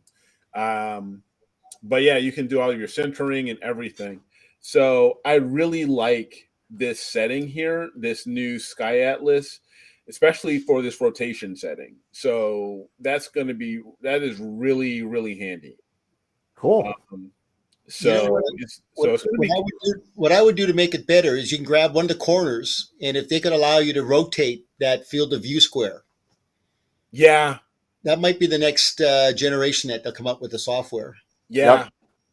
But that'll be when ZWO actually comes out with their own rotator. Yeah. Yeah. Who knows? With this, with them bringing in this this Sky Atlas, who knows? That could be the next thing for 2023. Who the heck Yeah, knows? because right now, if you wanted to frame that separately, you'd have to have a manual rotator right now in order to use it. Yeah. Yeah. So like with my FLT91, yeah, I do have, it comes with the manual field rotator. So this is really nice to be able to use it, to be able to do this. And even if I'm using my Schmidt and I have the OAG, you can actually, with the OAG, with the Celestron OAG at least, you can actually loosen up those bolts and you can actually rotate your camera. So it's kind of like you almost have a little field rotator in a way for that as well, which is kind of cool. But I do like this. It's just I just need to figure out a little bit more as far as how I can zoom in and out using BlueStacks. But using another spammer. Oh boy. But everywhere I go, send them the pornography. Yeah. Tell you, that's what happens when we start to get good and we start to grow. Yep. That's And a it does terrible have metric a to have. compass. So you can enable a compass and all that good stuff. So there's a few things here and there. But yeah, besides that, that's probably the biggest thing right there. They have, like I said, they have made some changes to the look a bit of the layout. So if you go here, you can actually go and it'll actually tell you some of the things that they've done in it, and some of the updates that they have made. So nice. It's kind of cool. Yeah. So pretty more cool, to come. Pretty cool. Absolutely. More to come with this. That is pretty cool, man. Yeah. So I think I've given up on all of my winter targets because winter is now gone. All the Thor's helmet is just about gone. Yeah. Orion Nebula is gone. Pleiades is gone. I'm always so bummed out, kind of. What's that? I'm totally bummed because and you know what? With this past winter season has just been such crap. been garbage. It's just been get it while you can. Sometimes that's why I also use my Rasa. Yeah. Because I can only, because you only have so much time. So I'm grabbing that Rasa and I'm shooting at F2. And I just get, because I only have a day, probably, if I'm lucky, to get anything. See, and it's just rough. Eric, that's a good idea about planning is that people think, well, why do I need 2? Why do I need 3 scopes? Because you got a good choice that with daylight savings times, you have only so much limited time now when summer comes around. You got to get enough data. So get a SCT that's F2. That'll be your summer scope. And then in the fall, the winter, then you can get back to your refractors because you got time. But, you have to think about all of this to kind of plan ahead about when you start purchasing equipment. Yeah. Yep. You do. And Dan? Yes. I think I'm going to go ahead and let you. Yeah, I think I'm going to go ahead and let you grab that 9 1/4. And, Oh, geez. Yeah, I mean, I'm just so used to the 8, and I've got everything. I mean, I've got the Rasa 8, and I have everything for this Edge 8. You know, I don't want to spend money and reinvest on new stuff.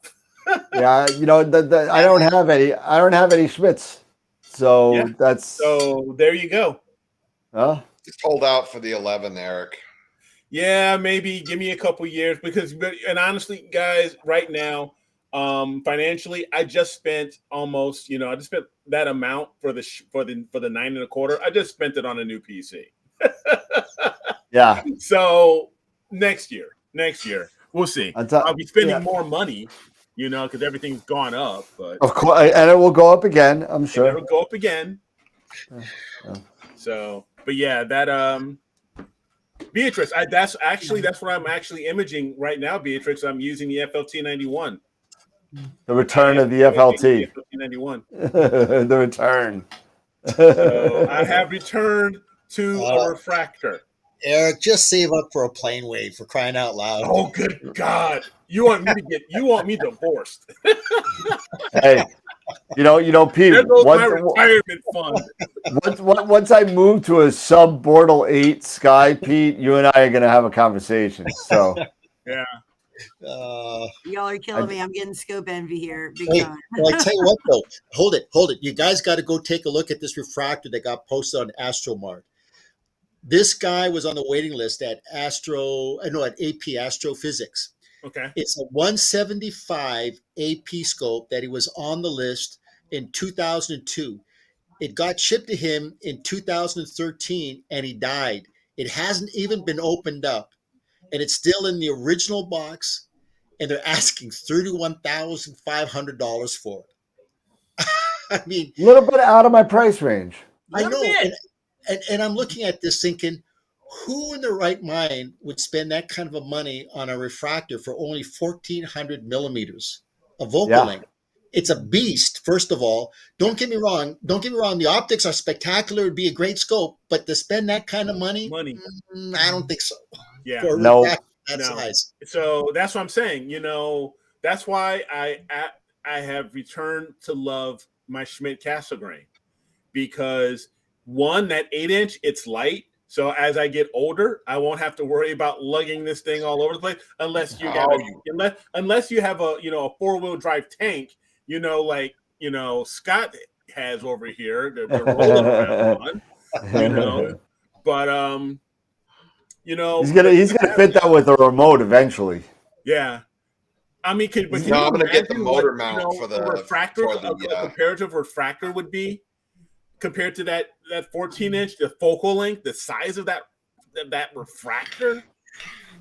It's like ridiculous. Even with my 8-inch, the size of comparing the focal length of my 8-inch to a comparable refractor. I know. Forget about it. It's as I said, it's probably optical wise, knowing that it was Roland that built it, and I know the degree of Roland and how he builds these scopes. It's a beautiful scope, but I mean, $31,000 for a refractor. It's almost like that Tech 250 that Yuri has, right? I mean, that thing looks like it's a missile launcher when you have it up on your shoulders like this. You ain't kidding. If you can get it up on your shoulder. Yeah. But it's amazing. It's been sitting in this box for 10 years and it's never been opened. It's just amazing, man. I'm thinking it's a shame that nobody's actually seen it. I think on AstroMart, they said that they cut it open just to be able to see if it was still in pristine position or condition, and it still is. Yeah. But you should check out that. It's under refractors under the AstroMart. Oh my God. Probably got spider fungus all over it. Earwig poo. But in all seriousness, that's also a shame that this person, he invested this money to get this, and the waiting list for AP equipment, for astrophysics stuff, and unfortunately he wasn't able to enjoy it. So that's kind of sad. That is sad.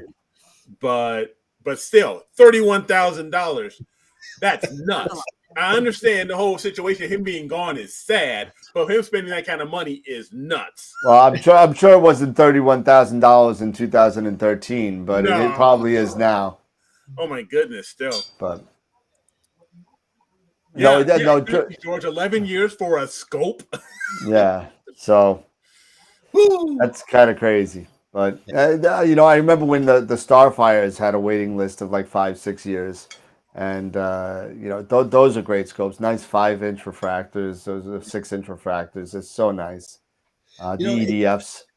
It's funny, but Eric, you got a good point. As you start to get older, man, you start to think, you know what? Unless you got kids that can lug it up for you and put it up on the mount, you just start to think, you know what? I really want something that's just portable, something that's wide field, that's just kind of your rapid go set up. Yeah, this is a rapid go thing, That's why I got the FLT 91. This is a grab and go type of thing. Yeah. And that's why I said to Dan here, I'm just gonna hold on to my 8 because at least with my 8, I can still move around with my Rasa and his 8, and his Edge. Oh, the 9 1/4 is not bad. Anything bigger than that, though. Not bad. The only reason I'm giving that up right now is because, like I said, I just bought a new computer, so I can't afford the 9 1/4. I hear you. Yeah, I hear you. And again, I want something for Galaxy season. I'm gonna have to figure it out though, because I don't know what the hell I'm doing. I'm gonna end up putting. I think Pete and I spoke about putting the 16200 on the back of it, and because that's got nice big pixels. It's got six micron pixels, so it's nice and big. And any of you guys use an RC at all? I mean, I thought about Keegan it. does. Like Keegan, Mark Ellis. Yeah, Tegan and Mark, they have it. I was thinking about it, but then I thought about the whole collimation bit, and I said a Schmidt's so much easier for me to deal with the collimation bit. So I said no thanks. Gotcha. Yeah, it's far enough in my future, but you gotta have something to kind of look, and I've looked at a few. Oh my gosh. Why can I never remember names? They're red. They're terrible. I mean, it's that far in the future that I can't even remember what. I have to look up. But I was looking at like the 8-inch one. It's Orion, isn't it? Orion. Orion has one. Hang on. I think that's the red one, isn't it? Orion's the 8-inch. No, the Orion is. I don't know. I don't know what is the red. Oh, Officina Stellare. Oh my goodness! Hang on. Now I'm curious. Yeah, I remember at NEAF I was looking at them before I got the 127. Ioptron. That's it. That's Beatrice. I can't take credit. That was Beatrice. Oh, thank you, Beatrice. I'm telling you, like, write this stuff down. I cannot remember to save my life. Like, there for like 2 months, I was like living and breathing all these telescopes, and I ended up deciding what I wanted, and it was like everything else out the window. Yeah, I don't remember why I decided not to. I probably had to do some with the collimation, but ended up getting the 127. That thing's big. Like I'm only 5'2", and that's huge. And they're, trying to wrestle that thing on top of this mount. That's a thing, Yeah. That's only a 127. Like I can't imagine going too much bigger with a refractor. Like I wouldn't be able to fight. Do you have a carbon one? No. No. Because that was the one thing when God,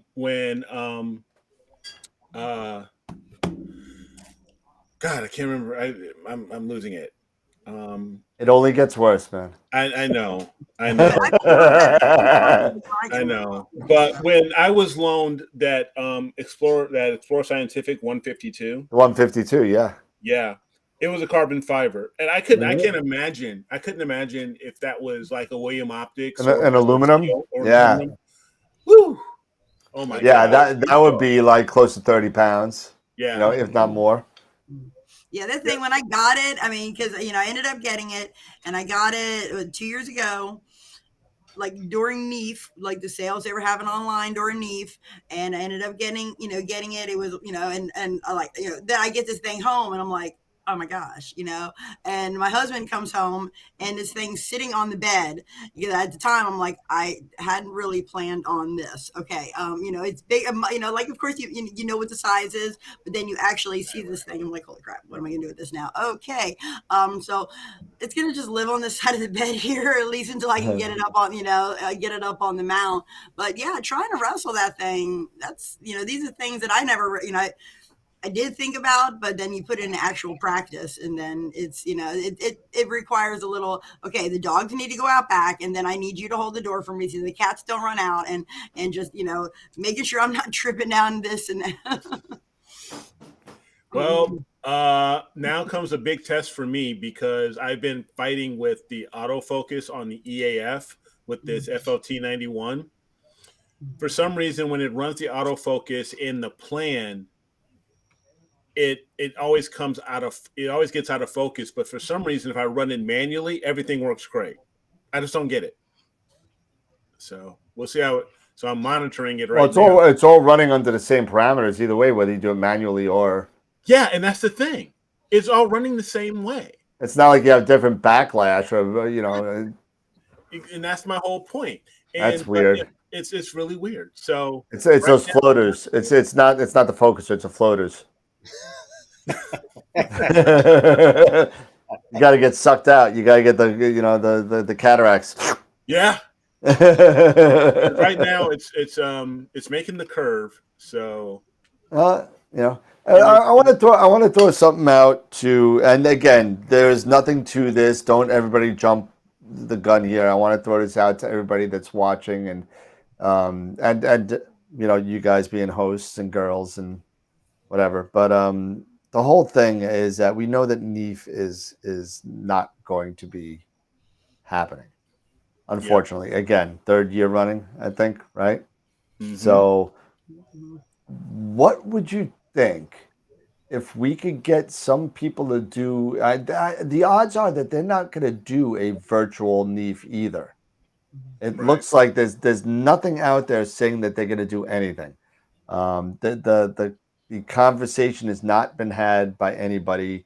Or Pete, maybe you could touch in on this, but I wonder if you're going to give up the discount still. Well, let's hold on a second on that for a second because I'm getting there. Okay. It doesn't seem like anything's gonna happen. Now, what if we could get like a virtual NEAF, a couple of vendors, whether High Point, Woodland, CCTS, OPT, Prima Luce, whatever, to just do something like this on a Zoom meeting it doesn't even have to be a new moon weekend because nobody cares, right? Because it's all going to be virtual. Just one weekend, 2 days of just hanging out and do some, do like 3-4 hours worth of talks. Maybe we could get somebody like again, this is just thinking like Sean Nielsen. Maybe he would like to do something, or Trevor Jones, or whoever else is out in the industry that wants to do something. Do a talk for 20 minutes. And do something like that and maybe put it together. I don't know. I like it. I don't know. I was thinking about the other day, and then we could still have the kind. It'd be like a virtual anti-NEAF or whatever. But I mean, it could be something that we're putting together because Pete, I tend to agree with what you said about 3 months ago. You probably said this. That and I was always the optimist saying it's going to happen, and well, that's when the rug got pulled out, and it's not happening. But I think a lot of people might be agreeable to doing something maybe in May, like a Memorial weekend or something like that, or the weekend before Memorial. I don't know. I'm just throwing dates out there. But I don't know. I'm just thinking about maybe putting something together and throwing the word out to some vendors and seeing if they're interested. Why not? Give it a shot. Well, if my 2 cents worth would be don't do Memorial Day weekend because that's the no. I obviously, I wouldn't do that. But it's got to be a weekend when nobody's traveling. But but the whole thing that was the first thing that flipped out of my head. But so what I was thinking is like right now, and this is just my 2 cents worth. Is AIC now is really superseding NEAF. And my gut tells me right now that I hate to say this, but you said it. This is what I was alluding to before. Yeah, I think, honest to God, I hope I'm wrong, but I really think NEAF is on its dying days. I don't think it's going to last because you can see that it was always the same people coming out to the shows looking to get the deals on the stuff that the vendors don't want to ship back. Exactly. And yet what we need to get the young people coming in, because that's going to be the next generation that's getting into this hobby. But to Absolutely. definitely do something virtual, I think it'd be a good idea.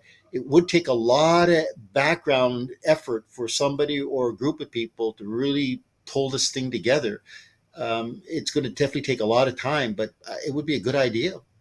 I mean, I don't know what it would come out the first time. It may be just like the glitch out AstroWorld that everybody's used to. Who knows?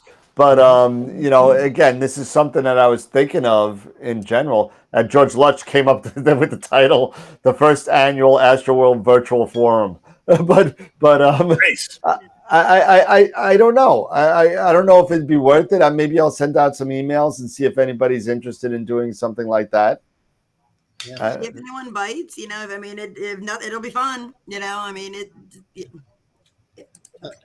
I mean, thinking about what the topics would be, I mean, it's just a lot of initial planning, but it could be something that maybe we could look at what was the planning schedule for NEAF. I mean, I'm wondering if NEAF would kind of share that information, so at least you get a template to see exactly what you could kind of set up.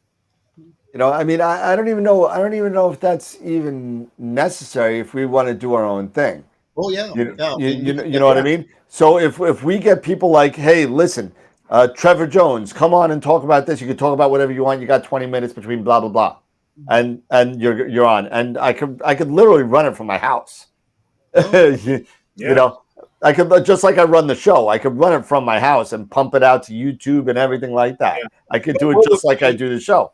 Yeah, but I like it. And what would be great is if you could, if not only just resellers or anyone like that, but maybe eventually, you know, like if you had, Scott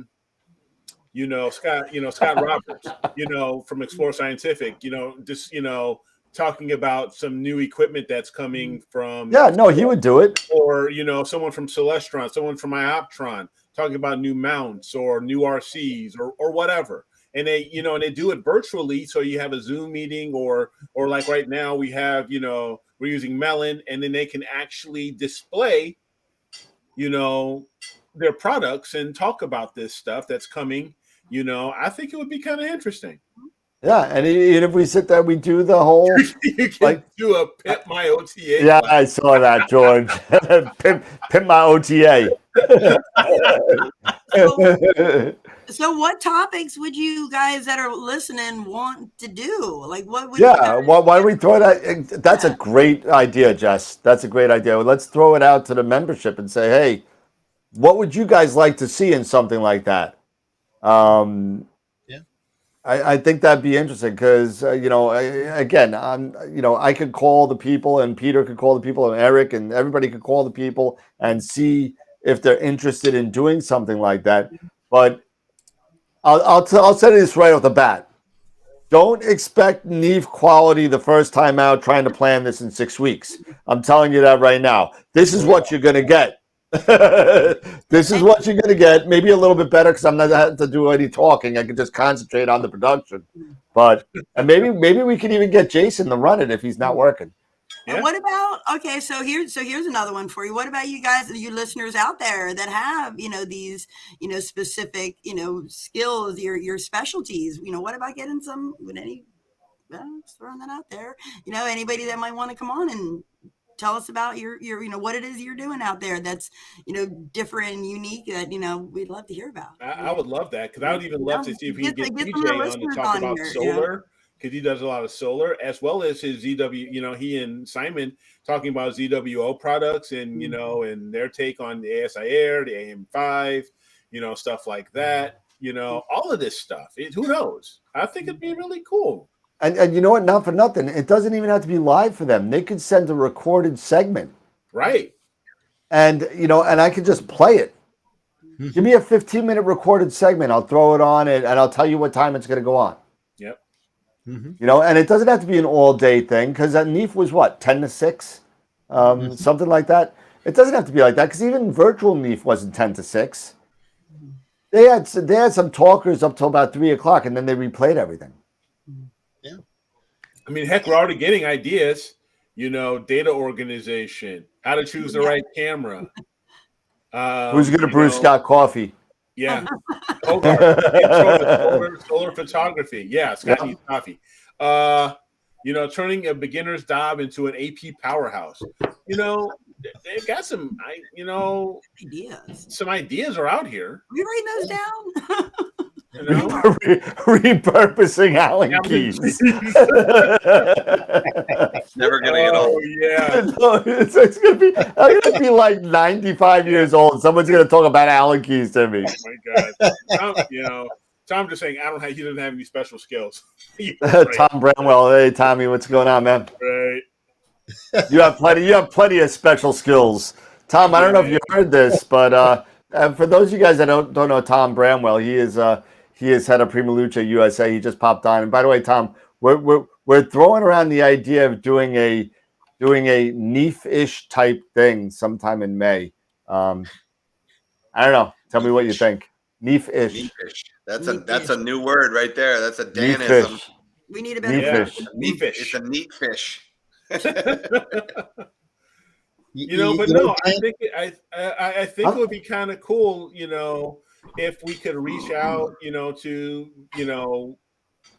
resellers, reach out to manufacturers, and have them have an opportunity. If they do their own YouTube video and we just want to put it out there, whatever. NEAF-ish. Hey Dan, pull up what the AIC is, because I know AIC is in May. I think it's the 20th and 21st of May. Oh, so we don't want to do it the same. Yeah. So even if we push it to June, I really don't care. May is just a month. I'll say June. Hashtag not NEAF. AIC. Monday is the 10th. After that, I might get a brain cell. AIC is the 2021 of May. So maybe we push it to June. I mean, and then that's fine. We're not under any sort of rush to do this. I mean, I'm not, but it's just an idea, and I think there's a need for it. At least an East Coast need for it. AIC has their stuff, but I mean, maybe we do something in June after the Cherry Spring Star Party. Sometime mid-June. Yeah, it'd be kind of good after the Star Party, because you'll have people that will definitely chime on, and it's enough of a lead time to get people to come on and do videos. So I think it's a good idea. Yeah. Well, so Pete, maybe we could all get together and throw an email together and try and I'll send it to Heino, Pete, if you want to send it to anybody or Eric, anybody, Jesse, Scott, whatever, whoever you guys know in the business. Yep. Is willing to do, like, let's say a 20-minute presentation recorded and just want to send it. Yeah. And tell them what we're trying to do. But I think we should all send the same email. So let's not just send, hey, you want to do this? Let's just, I want it worded correctly and all that kind of stuff. So, just so we're all sending the same message. Right. No, for sure. Yeah, I was going to say it's a shame if you guys can come out to AIC. Believe me, you guys will love that show. It's a great show. I mean, all the vendors will be there, and it's really starting to become the premier show, because once again, everybody who's doing any type of imaging will be there talking. And the last 2 years, it's just been growing in popularity and attendance. Wow. What do you think that's on the West Coast, right? That's in California, right? It's in San Jose. Yeah. It's in San Jose. So, I mean, I've got a hotel room. So, I mean, I'll just book an extra one. So if somebody wants to crash, you're more than welcome just to stay. And you can go to the conferences. After the conferences, people just mingle through the showroom floor. And SBIG will be there. Prima Luce will be there. Plane Wave will be there. Everybody who's anybody will be there. It's just really kind of taken NEAF.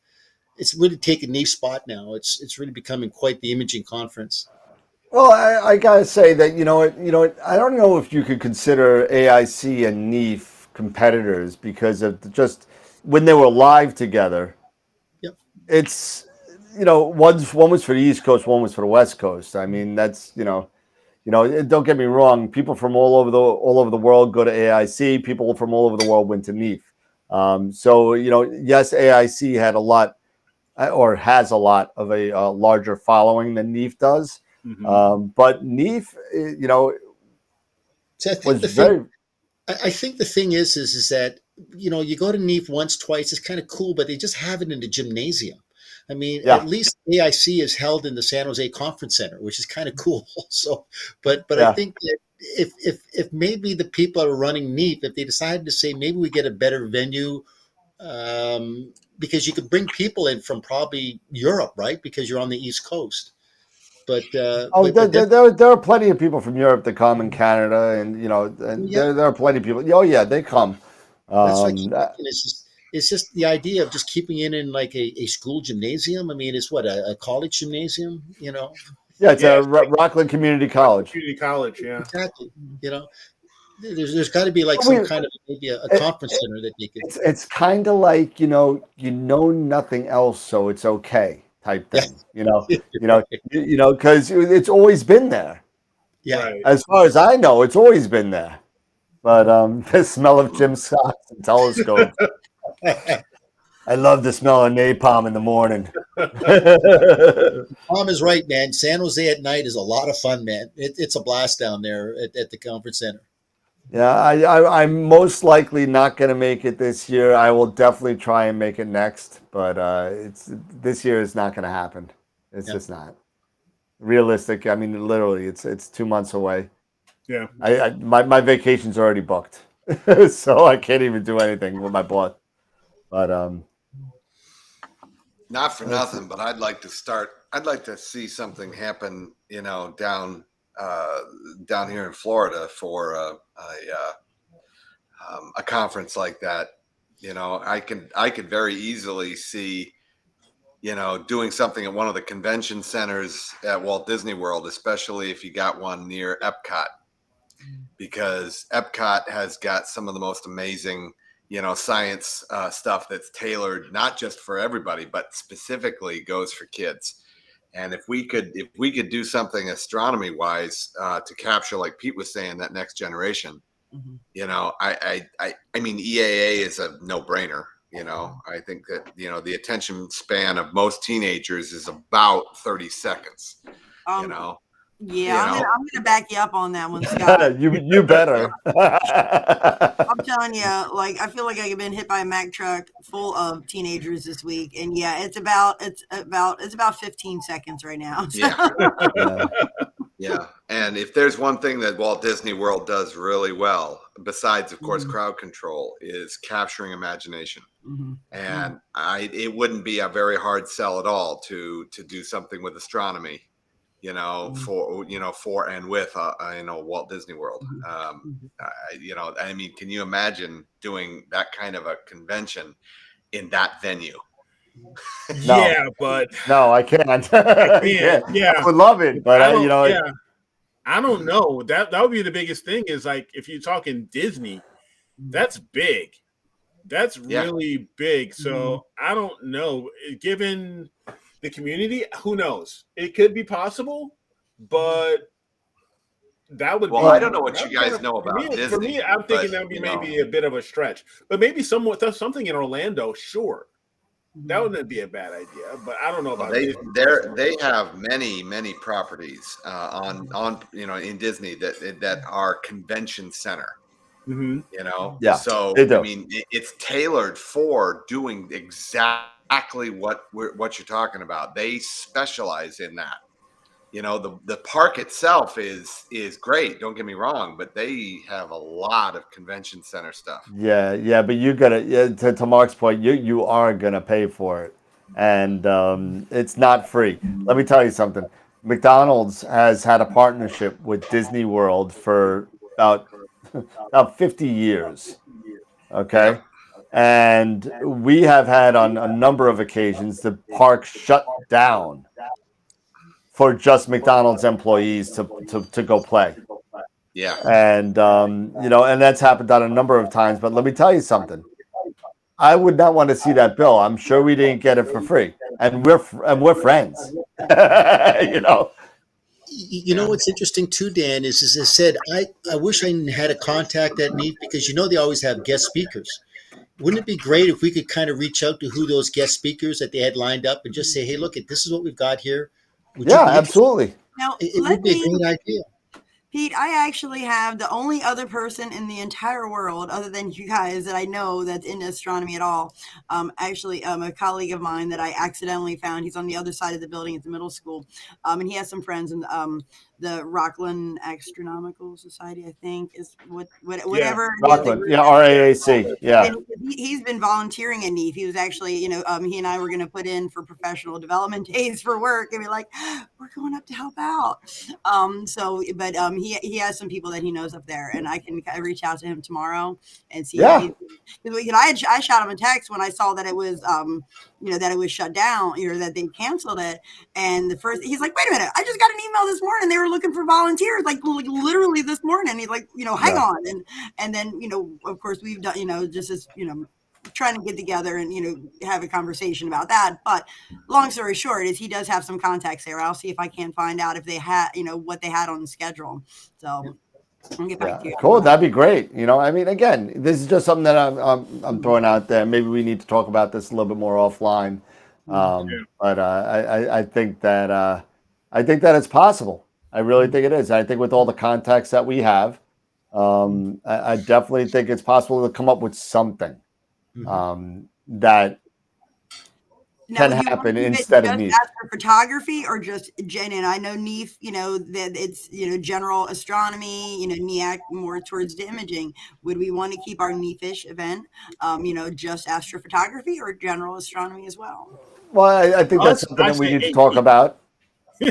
Well, I think it's something we need to talk about. But I think that what we have more in contact with is the astrophotography world. Yeah. I think the listeners probably are too, but yeah. We call it NEAP. NEAP. NEAP, Northeast Astrophotography. But anyway, maybe that's something that we need to talk about a little bit offline. Yeah. I think it'd be a good thing to kind of maybe attempt to do. So, do any of you guys subscribe to? I'm sure you guys do. Astronomy magazine. No, I do Sky and Tel. You do Sky and S&T, okay? Because if any of you guys do, I think it was earlier this year, they brought out the Astronomy 101 must-see cosmic objects. Okay. And there's a lot of cool ideas in here as far as if anybody has ideas or wants ideas of targets that they want to try to image. There's a lot of good info in here on different types of objects. I mean, you're talking galaxies, nebulae, planetary nebulae, reflection, you name it. They've got it in here. I mean, the number one, they chose number one. What was number one? I wish I lived, closer to the equator in the southern hemisphere, because I don't know if you see the first one, Centaurus A. Centaurus A, yeah. And that is one really cool looking galaxy. So, there's a lot of cool stuff in here. You're talking the Southern Cross, for a lot of southern hemisphere folks, you've got that in here. Number 6, they selected as for number 6. They selected the Rosette. Okay. So there's a lot of, you got all different types of tons of galaxies and stuff like that. But this is a really cool. If anybody does subscribe to Astronomy magazine, I mean, I'd be interested in knowing your thoughts. But this has a lot of really cool targets. So if you're trying to figure out, what to go for on a particular given time of year or particular night, this is, really handy to have. And if you can't find the back issue of that, Ruben Kier came out with a book a couple years back called, was it the 100 most interesting astrophotography, the 100 best astrophotography targets? I have it in the living room. Yeah, Hogarth is mentioning a good book called The 100 Best Astrophotography Targets. Oh, there you go. Yeah. CCD imaging with amateur telescopes. Yeah, I know exactly where it is. Now I could stand up for a second. It's in the closet of death? Yeah. No, I use this book. But sometimes that's what especially especially new people, or getting into the hobby, or even just experienced people. Sometimes they just wonder, what do I want to go after today, or what do I want to try? Because sometimes I want to, while the great, the common stuff out there, M45, M42, M51, going around the Messier catalog. It's fun, of course, but sometimes I also have to try to go for the challenging, or the probably not as well known type stuff, because people who I've spoken with, and who've asked me like, what's my favorite targets? I personally like, dark clouds and dark nebulae, because I think it's challenging. But having these types of books, I don't actually have that book. I think I may have to go on Amazon and grab it. But I've seen it that's a few something to times think on about. there. It like pops up every so often on you want this, Jeff, Uh-huh. and I was like, do I really need, and I guess I just assume it's probably gonna be like, it's probably the same things over and over again, but I guess not. So Yeah.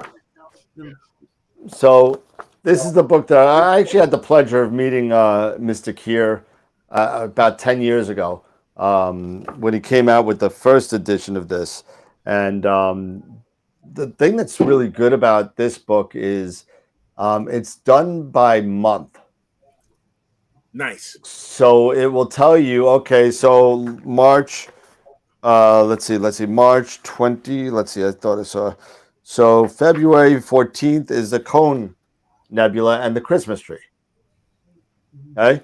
So it'll tell you what he took this picture with. He took this picture with, where is it? Of course, the one that I look at, he doesn't say. But there it is. The camera was in ST10 with a 300 millimeter Nikon lens. Okay. And a 5.5-inch tech refractor. So he took this with, and it tells you how long it is, if it was binned, it was unbinned, all of his settings are there, and it goes March 2nd, Spiral Galaxy. And this is something I'm not going to get with my 127, but Spiral Galaxy 2403. Mm-hmm. And 2403 is also Caldwell 7, and that's the picture that he took. And the reason why he picked all these pictures is it's got to be above 25 degrees above the horizon and visible and imaging for at least 2 to 3 hours from mid-northern latitudes. That's okay. So there's a lot of cool things with this book. If you don't have it, grab it. Take a look at the telescope too, because sometimes he's got like some really small objects in here that requires really long focal length. But a lot of the stuff in here is with medium-sized telescopes, like 3 to 6 inch refractors. Holy Christmas! It's $50 on Amazon right now. No, yeah. Well, you can also get it on Kindle. Yeah, that's what I'm looking at.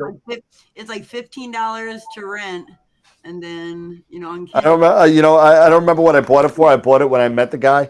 So this going up, yeah.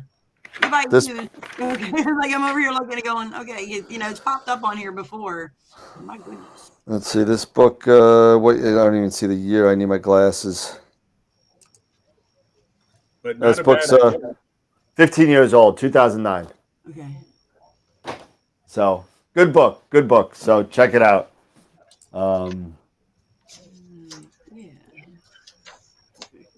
Yeah, the book is great. A lot of people are saying that they have a book. It's really good. If you kind of don't know, what kind of list I'm dying to find, and I've said this before. Somebody's got to come out with a book for narrowband, just a narrowband book that picks narrowband objects and tells you what filters to shoot, what has the strongest emissions. Well, Dan, you and I had, I think and you reminded me that in the back of hold up on the astrophotography I have it. And they do have, not the back, I'm sorry, in the front. Yeah, that there was some information which I had completely forgot. I'm listening. So it's not a list though. I mean, you have to actually go through each one, but it would be nice if it was like indexed as like, okay, this is like if it's Unless- indexed by, the emission. So Yeah. so So if you look in the back, on the index, Charles will tell you it's an H2 region, S2O3 signal. He'll tell you, is it a reflection nebula? You just have to pick your target, and then he actually gives you the comments as to what it is. yeah, no, I have it all. I got the book. Yeah. So Believe I me, got this one and I got this one. one. But it would be Um, nice if they had one that was indexed by, I think is what you're saying though. Like, Yeah. this is the one that is, if you have this, and this filter, this one is emitting, most strongly in, oxygen 3, or whatever. Yeah, I mean, exactly. That kind of stuff. And in the front couple pages, I think, of this book, he does give you a little bit, like here, in the Sky Atlas, for example, like Seagull Nebula, first one up here. H alpha S2 and O3 make for a great map color image. Boom. That's the kind of stuff that I want to know. Mm-hmm. You know what I mean? But I want it for a lot more than the 2 pages that it's here. You know what I mean? On the back, you're right. It does have a lot of the indexes on a ton of objects back here, but it's not as descriptive as the ones that you have in the front. Yeah, and letting people, because I think when you and I had that conversation, Dan, it was, I was the first target I hit up was the California Nebula, and Yep. it was right after I was hitting up the Oxygen 3. I'm like, there's nothing here. Why is there nothing here? What am I doing wrong? And just not, not being familiar with Newton narrowband, of course, and not really familiar with like why that's not there. So that would have been nice to know because I was tweaking this, tweaking that, and going, why is it not there? Why is it not there? Yeah. You know where that really would have helped me, Eric? You know where that would have helped me? What? When I was, taking the Dark Shark and narrowband. I was really trying to bring that thing out. And so, Jesse, nothing being there. yeah. So, Jesse, I don't know if you know. So one time I had a huge brain fart. Eric did the Dark Shark, so I followed suit, and I wanted to do the Dark Shark too. But I was doing a lot of narrowband at that time, so I was like, okay. So I set up my sequence, and I guess I was in a rush, and I put it in there, and I ran the sequence, and I went to bed. And I wake up in the morning, and I go, oh, cool, I can see my data. Everything's cool. I got my data. I go in there. I pull all the information off the Eagle. I put it on my computer. I look it in, and I pull up my first image, and nothing's there. I was like, this is a 10-minute shot. Why don't I see anything? I don't see anything. And I'm looking at it. I'm going through the next one, next one, and next one. Well, yeah, you're not going to see a Dark Shark Nebula when you're shooting in O3. You're not going to see that. So I actually took H alpha, O3, and S2 on the Dark Shark, which obviously all that was wasted night. So it was just an accident, a brain fart. It happens. It happens. Yep. Another thing, you know what, that was bugging me for the longest, and I don't know if I shared this with you guys, having a Schmidt Cassegrain and wanting to figure out and having an off-axis guider and wanting to use a DSLR. Okay. It took me a while to figure out, what to do. Because I was because I'm always so used to, my dedicated Astros, but having a nice full frame camera, could be handy on those LRGB shots. Sure. Broadband shots, not necessarily narrowband. So it was kind of interesting for me how to, to figure all this out, but I figured it out. But if I put the T-ring on here. So what's the OAG, Eric? Is it a Celestron? Yeah, it's a Celestron. So if I grab they've got the component parts in it already in the package. Yeah, you got you got 15 different rings in that box. 15 Exactly. Exactly. So. And you got the biggest, one of the 3 biggest pickup prisms besides the Sagitta and the Monster Mode. Yeah, but if you use that SCT adapter, man, does that suck up backspace. So because it's like an inch and a half of dead space that you can't do anything with. Because with the SCT, at least with the 8-inch, you have to have 105 millimeters backspace. Yep. How much? It's yeah, 105. 105. millimeters of backspace for a Schmidt Cassegrain. Okay. Okay. Yeah, the 11's 146. So Yeah, I mean, like the 9 and a Yeah, so quarter. it's 14. Yeah, the 9 and a quarter through the 14 is like how much? 146. 146. Yikes. Yeah. So here's the back of a of the off-axis guide for Celestron, and I had no idea about this. And basically, because you can it just goes right on the back of this guy. So if you've got a Schmidt Cassegrain and you've got one of these Celestron OAGs, yeah, you're absolutely right. It goes right on here, and then you have you have it right there, the 105 millimeter back focus. Just slap this back onto the OAG, and you're good. And you might have a little with the full frame. You may have a little bit of vignetting, but on the corners, but not too much. Yeah, which you'll crop that out or fix it with flats. Yeah, I was fix it with flats, crop it out or whatever. But I had no idea, because I was, thinking about using the T adapter and this, that, and then I was like, wait a minute. No, you don't have to. No, you don't have to. So that was one of my things. So this was going to be really cool. I'm really want to try this. Unfortunately, when you get towards, this time of year, it gets warmer. You really can't use this as much because of the read noise and the thermal noise that you end up getting. But I thought it'd be really cool to use this for Galaxy season. But why not? But I'm gonna give it a shot. But still, you got so much. You just have to deal with the noise and the heat. Okay, get like an ice box and put it around it. Get one of those Ralph Cramden ice boxes and just like move it and move it in there. Yeah. But yeah, so and I ended up getting an L Pro filter for this guy because you can actually get the drop-in L Pro filters for the clip-ins, the clip-ins. Thank you. And Optolone makes them, and Astronomic I think makes them too. So what's the camera model, Eric? This is a 6D. This is the Canon 6D Mark 1, the first one, the first Mark. The best camera for read noise next to the 7D. Yeah, absolutely, that's a great one. So I've only really used, and to be honest with you, I've only used this camera when I was doing Milky Way back when I was in New Mexico. So, and that's another thing that's coming up right now with Galaxy season is also Milky Way season's coming back. Yep. Yeah, you just got to wait till 10 o'clock to see it. Yeah, true. But it is coming. So that's another thing to do. I know something is very, very wrong in the state of Denmark because the Islanders have scored 11 goals in 2 games now. I don't know. Does anyone know how to reset the rotator angle on a Red Cat? I don't know. Josh, I saw that go up. He's saying it doesn't match. Like when you go to 0, it doesn't match.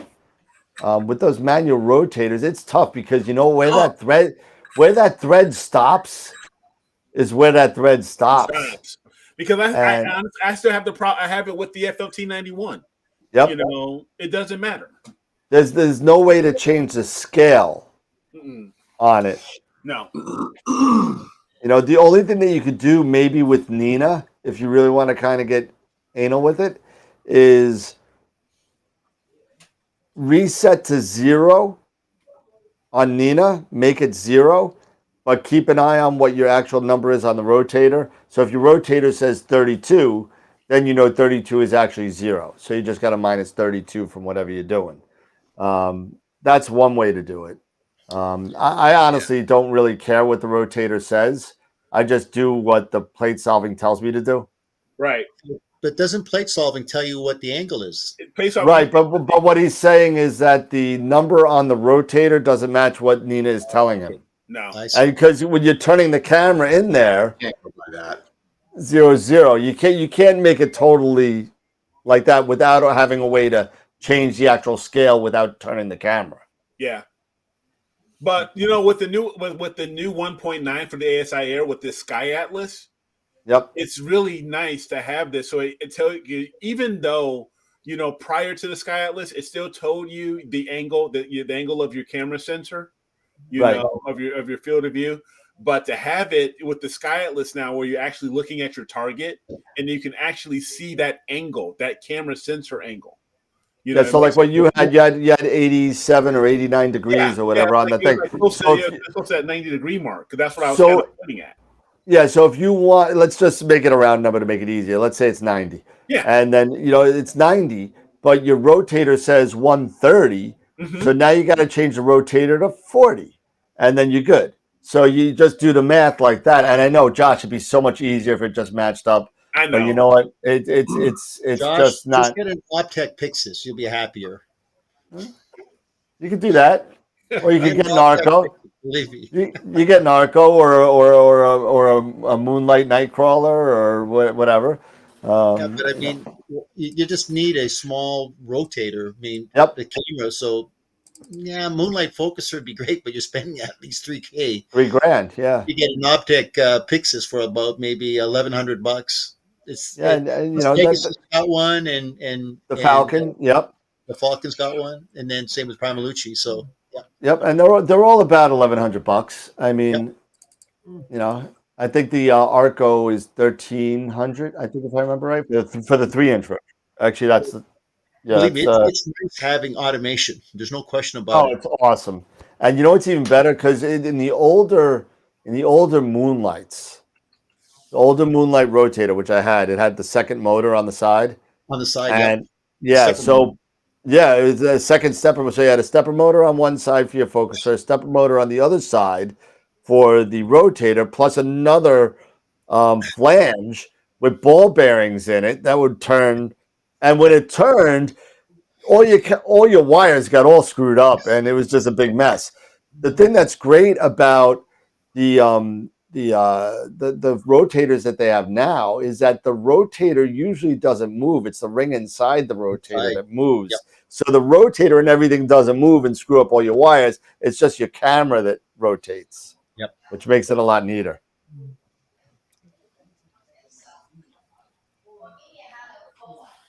What do you got? Oh, wait. Let's see. The OM1. I had an OM1.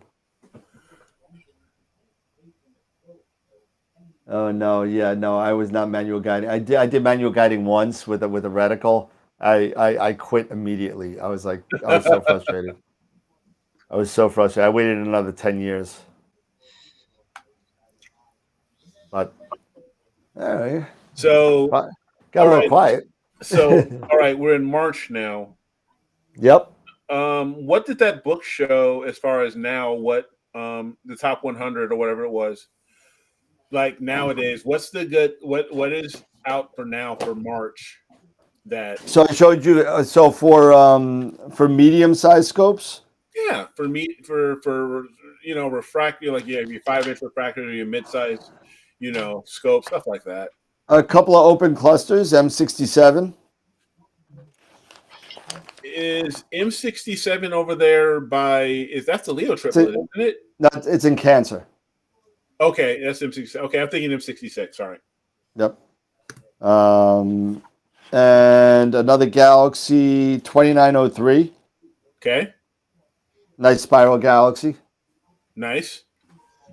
He only gives like 3 or 4 a month, or else it would take the whole thing. Sure. Now I'm already into April. So April, you got M8182. Of course. Okay. You got the little pinwheel NGC 3184. So, and then you got Hickson 44, which is awesome. I love this. I'm going to do this spring. What's that one? Hickson 44. Hickson 44. I don't know that one. I'm going to order this book. This is a Galaxy group, Hickson 44. Yeah. And it's kind of like the Leo Trio, but it's not. There's 4 galaxies, and they're all ARP galaxies. But they're all in Leo as well. So, and then M95, M96, and the Owl Nebula and 108. So there's a lot of good stuff in here coming up over the next 45 days. Gotcha. Eric, Yes. pull a Hubble and do a deep, wide field of the Booty's void and see what pulls up. Oh God. You'd be amazed to see what's in there. Everybody goes, there's nothing in there. But man, I tell you what, you might if you run it for like about 5 days straight, you'll probably pull up something. Okay. Let's see. One of the largest voids in the universe. Talk about a black hole. Yeah. It's amazing. There's nothing in that constellation. You figure with that bright star Arcturus, there'd be something in there, but There's something in there? So it's funny, when I was 12 or 13 years old, my dad actually bought me a star. You remember when they had those things? The International Star Registries. They still have them, I believe. Well, yeah. So it's and any self-respecting astronomer knows it's like, well, you can't do that. But but it's nice. They give you a nice package and everything. And I still have it. I need to take a picture of that star just to take a picture of it. It's right in Boötes, right next to Arcturus. I need to check that out. I remember being in elementary school. We saved our extra milk money for an entire year and bought one. The milk money. Star 1992. The second runner-up, her name was Garfield or something like that. But I don't even know where it is. But I remember it being a thing. The entire sixth grade class gave up their popsicles for for months to buy this star. So. Nice. Somebody made money. I wonder who it was. I don't know. It's probably Elon Musk. That's how he got his money for PayPal. Yeah, selling stars is kind of like selling air. Yeah. Go Hagen, give those people air. See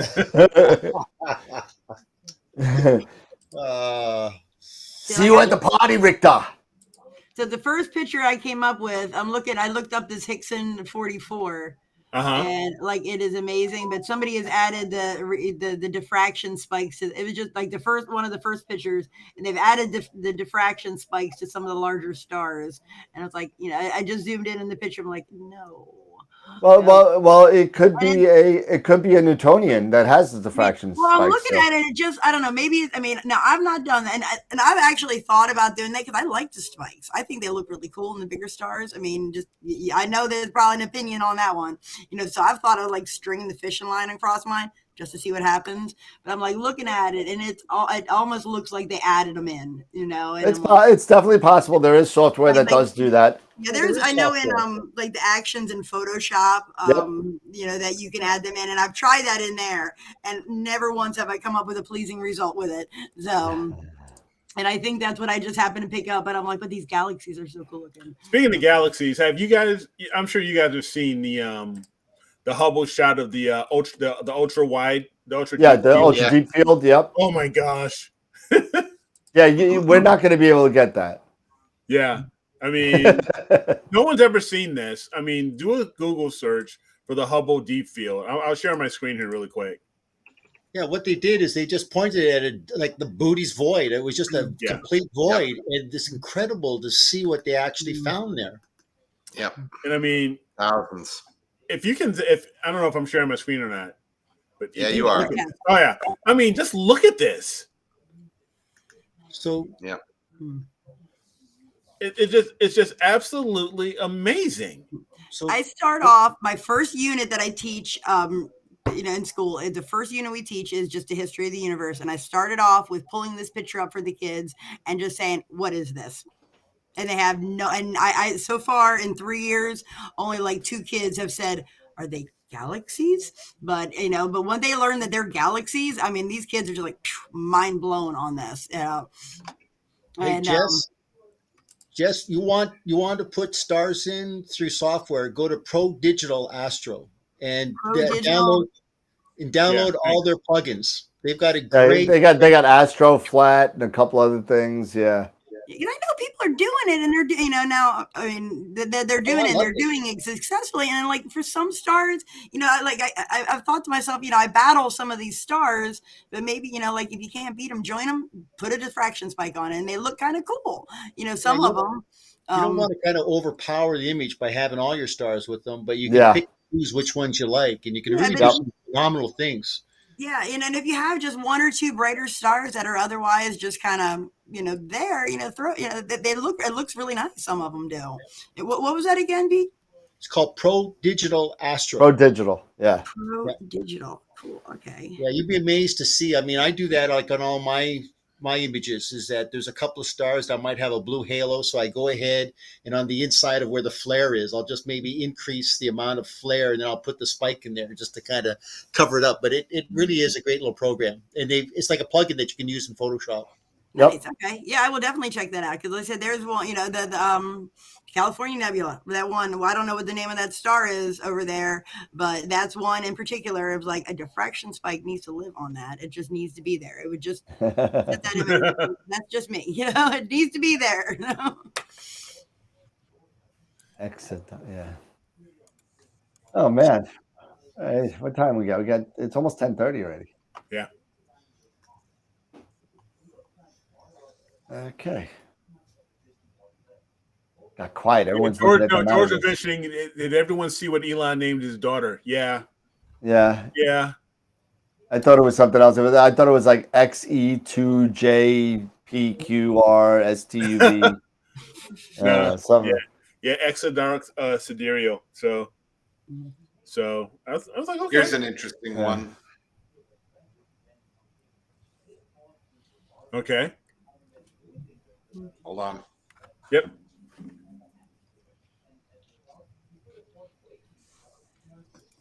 Oh no, I'm sorry. I was talking about his son. It was XAEAXII. That was his son a year ago.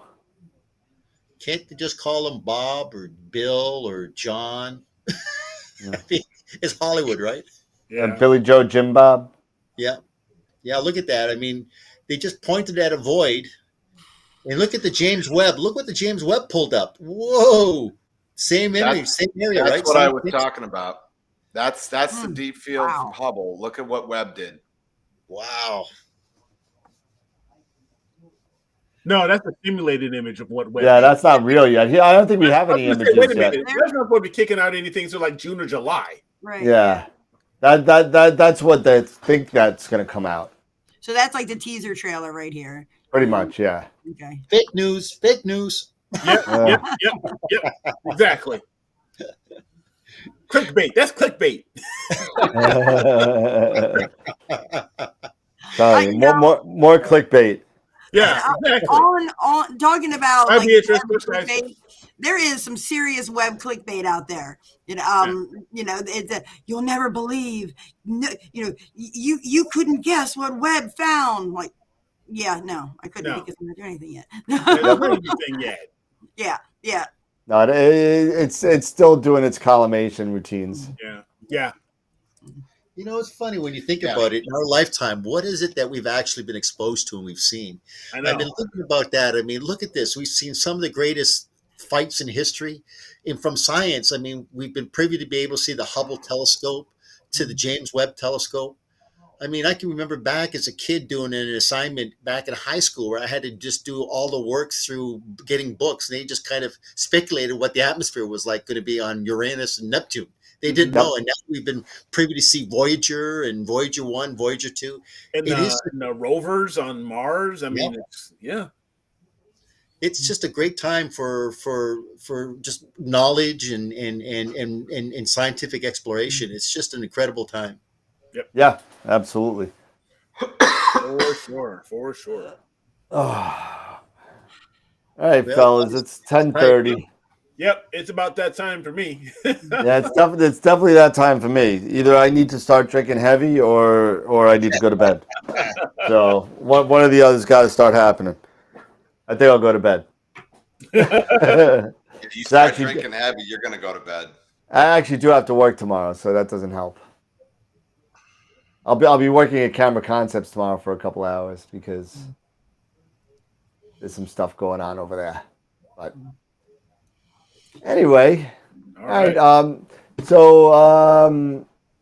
I guess that's about it. The only thing I really have to say is what's going around on the bottom. If you still want to be able, so we're going to be starting to do our giveaways on March 16th.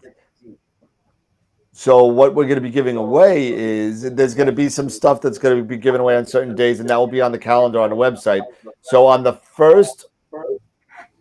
first Wednesday of every month, First Wednesday show of every month. We're going to be giving away a $50 gift certificate to Woodland Hills. And then every Friday, I think till the end of the year or until supplies last, whichever comes first, we will be giving away something from Masters of Pix Insight or IP for AP, either a full year subscription to IP for AP or a free class at Masters of Pix Insight, which are both awesome. So we have about 70 classes that IP for AP and Masters of Pix Insight have donated to AstroWorld for giveaways. So thank you to everybody at Woodland Hills. Thank you to everybody over at Masters of Pix Insight, and watch the website for the awesome giveaway that's going to be given away sometime in June, July by Prima Luce Lab. And we'll also be having some giveaways from Camera Concepts, and maybe soon the Optolong deal will drop through too. So we're going to have some filters from Optolong as well. So it's going to be kind of cool. So every Friday we're going to be giving something away, and the first Wednesday of every month. If you want to be eligible, go to astroworldweb.com, sign up for a newsletter, and there's going to be something on the front page. I don't even know if it's there yet. I don't know if Simon did it yet. Let me see if he did it yet, because it is only Saturday afternoon over there. And I'm going to jump in and remind people, don't forget to submit your photos for the AstroPal for the week too. Oh, thank you. You're exactly right. Yes. You need to get some of those beautiful pictures to look at. I love seeing them. I'm still telling you guys, we should all there needs to be an Astro World team PAL as well.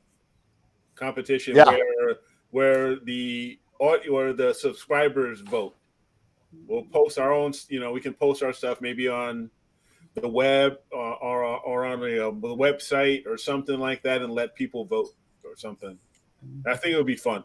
I think we should even take it a step further and have the 5 or 6 or 8 people that want to be the judges be the hosts of the show, and we're in the chat. That's what I think. Let them do the pixel peeping. Boxing Day, really, Dan? Yeah, absolutely. Why not? let them do it. We're gonna do one time during the summer, and we're gonna do this. We're gonna do a massive Zoom meeting of whoever wants to come in, and you can ask your questions live on Zoom to any one of us. It'll just be a free for all, and keep it in good taste, please. And I thought it was already a free for all. It is in a way, but we like to keep it, at least PG rated. So format, right? this is potluck night anyway. So, but so what we're going to be doing that. Hi, Jerry. How you doing? Hey, Jerry. Jerry, Dave, Josh, and LaDon. Everybody says yes. We're in. Everybody wants to do both of them. So they want to pick some people photos, and so let's. Do we want to do different objects, or do we all want to do the same? No, I'd say we can do different ones. Okay. All right. Yeah. Why not? Yeah. Sounds good. Yeah. Do they have to be something that something new, like very recent, or even some older stuff, like we even selling our subscribers? If you had some, if you just want to submit something a little older that you've got, go ahead and put it in. Do you want to do something? Why not? For it? Hey, I got an idea. We all started somewhere, so let's let them see all of our beginning stuff and show where we've kind of advanced to. I mean, that way we've all kind of started from the beginning, so that's not a bad idea. So we could have we could have a best in class, right? We could have a best in class winner. We could have the most honest golfer.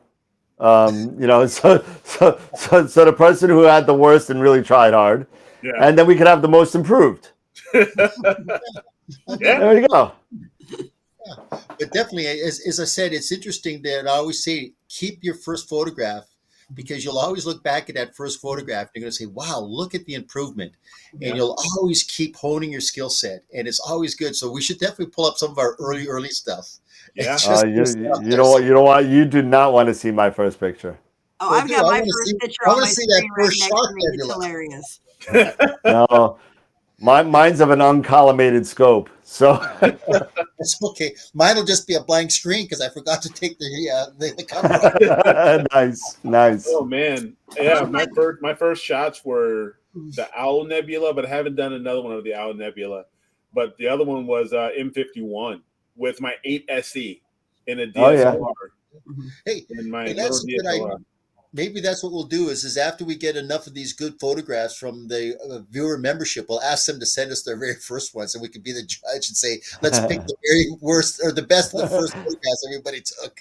Yeah. Well, no, we'll just pick the worst altogether. We'll just you have the worst photo ever. it'll be like, what is it, the Reggies or the Razzies or whatever that. Razzies. You know, the worst of the worst. Yeah. Oh my gosh. Oh, we're definitely Kind of a humiliating way to take one for the team, Daniel. well, you know, I'm gonna lose anyway, so it'll be all right. I'm okay with losing as long as I lose big. Yeah. Win big or go big and go home, right? Absolutely. Either I have something really good or really crap. Yeah, because you know what? We're giving an award out to the best photos, right? We got to also give an award out to the ugly photo too, right? Be like the swan song. Yeah. Hey, This can show. Hey, even we started somewhere. We even had to start somewhere. Oh, absolutely. Oh, I am sure I can pick something in my bucket of the worst photo ever. I'm sure I can. I am sure I can. I think I have a picture of something with an 850 Photo Smart camera with an adapter on it somewhere. Good God. Yeah, it was just horrible. HP Photo Smart camera. Horrible. Now you sound like Donald Trump. Just horrible. Horrible. Now. That being said, It's you guys. all right. So don't forget to go on the website and register. Don't forget to put the AstroPower submissions in, like Jesse said. And if you want to help us get you all some more prizes and giveaways and stuff like that, please join the membership on the YouTube page and get a subscription to that for $2.99 a month, and that will help us buy some shirts and hats for everybody. So again, all this stuff, and anything that comes to us. And I didn't say it live. I said it in the chat last week. Thank you, Mark, for being our fourth AstroWorld sponsor. And it's to the point where I'm going to be making a slide for all the sponsors that are in the membership on there. So it's getting to that point where we're getting some people on there. So I think it's going to be interesting to do that. So thank you for all that. And I saw somebody bought an embroidered shirt from Redbubble, and I didn't get the name. So thank you to whoever bought that. So that's good too. So that being said, final thoughts on everybody, I guess. No. Oh, Scott, I'm gonna cut Scott off really quick. He's gonna come in the screen like this. Let me tell you. Once again, just to reach out and thank our membership. I mean, you guys make it such a great show for us to be able to be on here, and please just spread the gospel. We just friends of friends of friends. Just spread the gospel, and the more the merrier. Absolutely. No, just continue. Continue. Thank you all for the support. And please let's keep this, and like we always say, let's keep this growing. Let your friends know, other people who may be interested in astrophotography and astronomy. Let them know that we're here, and this is a fun place to be. We answer a lot of questions, we enjoy ourselves, and and let's just keep this thing going as much as we can. And I really like the whole idea of this whole NEEP thing. I like it too. I'm going to start drafting an email probably tomorrow when I'm at the store, and maybe we could spread it around, us 5 or 6, and get some ideas and what to say, and make sure everybody all the periods and the P's and the T's and the Q's and the dotted I's and the cross T's are in the right spots. Yeah. So And if you listeners out there have some topics that you would like to see, or something that's some ideas that you would like to see us do in our NEEP, let us know. Reach out. Let us know what you got. You guys are thinking, and we'll see what we can do. That'd be fantastic. For sure. All right, Scott. Sponsor.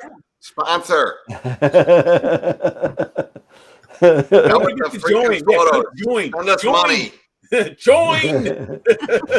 hey, you know what? Not for nothing. All these people that sponsor and all these people that I'm gonna end up.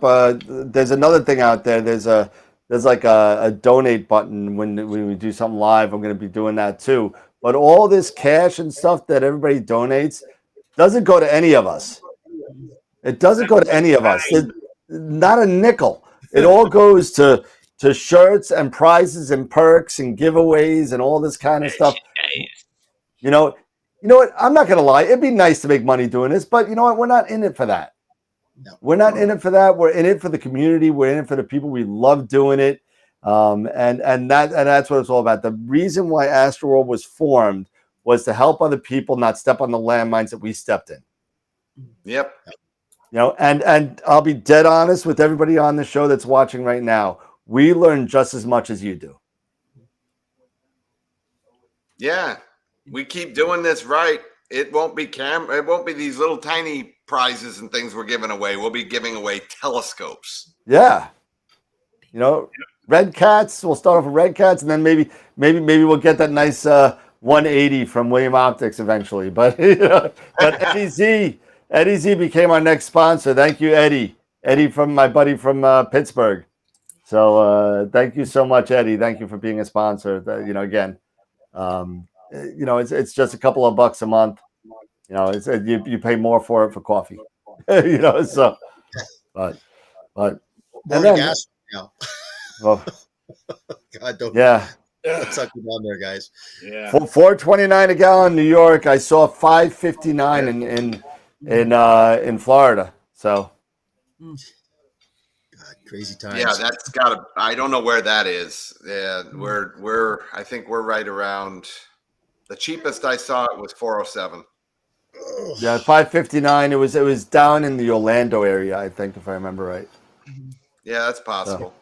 So, there are people down there taking home equity lines, just to be able to fill their tank.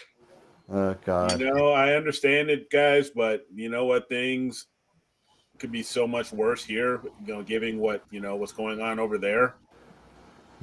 Things could be so much worse here, and I'm okay spending a little bit more money to make sure other people can be able to fight for their freedom.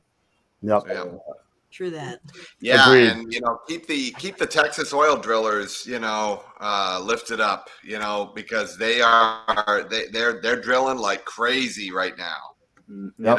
I just saw something not just maybe a couple of hours ago, a video. They were talking about these private Texas oil drillers on their own private land, and it took them 10 days to get a permit versus a government land that took almost a year. And these guys are pumping out tens of thousands of barrels a day. Yep. Hey, we got to do what we got to do, and hopefully this will end sooner than later. And we could all get back. It's a shame going from COVID to this, and it's crazy. Anyway, that being said, I don't even want to get into that. This is why we do this, because we can have a focus on letting people come and enjoy this. Because I tell you, it's just like what Carl Sagan used to talk about. Back in Cosmos. This is just a little blue. This is a pale blue dot. Pale blue dot. Yep. This is a pale blue dot. And and to look at how people are, some people are just, on this little pale blue dot. It's not significant. We are insignificant. It puts us everybody in else wants to, but some people, they want to make sure that they make their mark. I'm looking up. I'm looking at, what's around me. Yeah. You know. Yeah, we- you know, that's Eric, dovetailing on what you were just saying. I'll just put another plug in for what I've been for the last couple of weeks plugging. You know, go check out the Privileged Planet on YouTube. It's a free I've actually, download. I actually watched it. It's very, very good. It's Yeah, very, very you'll good. really like. Yeah, I'm gonna have it. to watch it. I there's a haven't watched reference it, in there so. to Sagan's pale blue dot. Yeah. Hey, it's our home. We got no place to go but our home. We got no other place to go. That's Yep. it. And I said thank you, Dennis. Another sponsor just logged on. Thank you, So Dennis. that's Cool, Dennis. thank you, Dennis. Appreciate it. But So- all right. Well, boys, I think I'm Yeah. about it. Yeah. Ladies and gentlemen, it's been a fun one. Oh my goodness. Good time. Good time. All right. It's time to go. Yep. Yeah. So I'm gonna set up that. Here. Oh geez. All right. Ready to rumble. Oh yeah. Oh no. Now we got the was it buffer? It's going off the rails quick. All right. It's all done. We're over. We just dropped like four. We're spiraling. We dropped like 4 viewers in 30 seconds. So I mean, so everybody knows the show's over. So we just got another sponsor. Thank you, Ernie Jacobs. Ernie, Thank you, Ernie. Appreciate it. thank you, Ernie. And again, remember, trust me. If I don't know what level you sponsored at, and I just want to say this right off the bat. If you are a Red Giant sponsor, give me a little bit on the shirts. I'm still doing the designing of the logo on it. So this is something that I just thought of. So if you are a Red Giant member, you get a shirt just like this, and on the bottom it says Red Giant sponsor, and so that's one of the things you get for your sponsorship. So if you're a main sequence sponsor, you get a T-shirt that's embroidered. It says what kind of sponsor you are, and if you're a Protostar, you get a hat. So amongst other things, we're going to be coming out with videos hopefully, and maybe some members only stuff. So we'll figure it out. Again, it's growing. So thank you everybody for the 3 of you that sponsored us tonight. Thank you so much. It means a lot.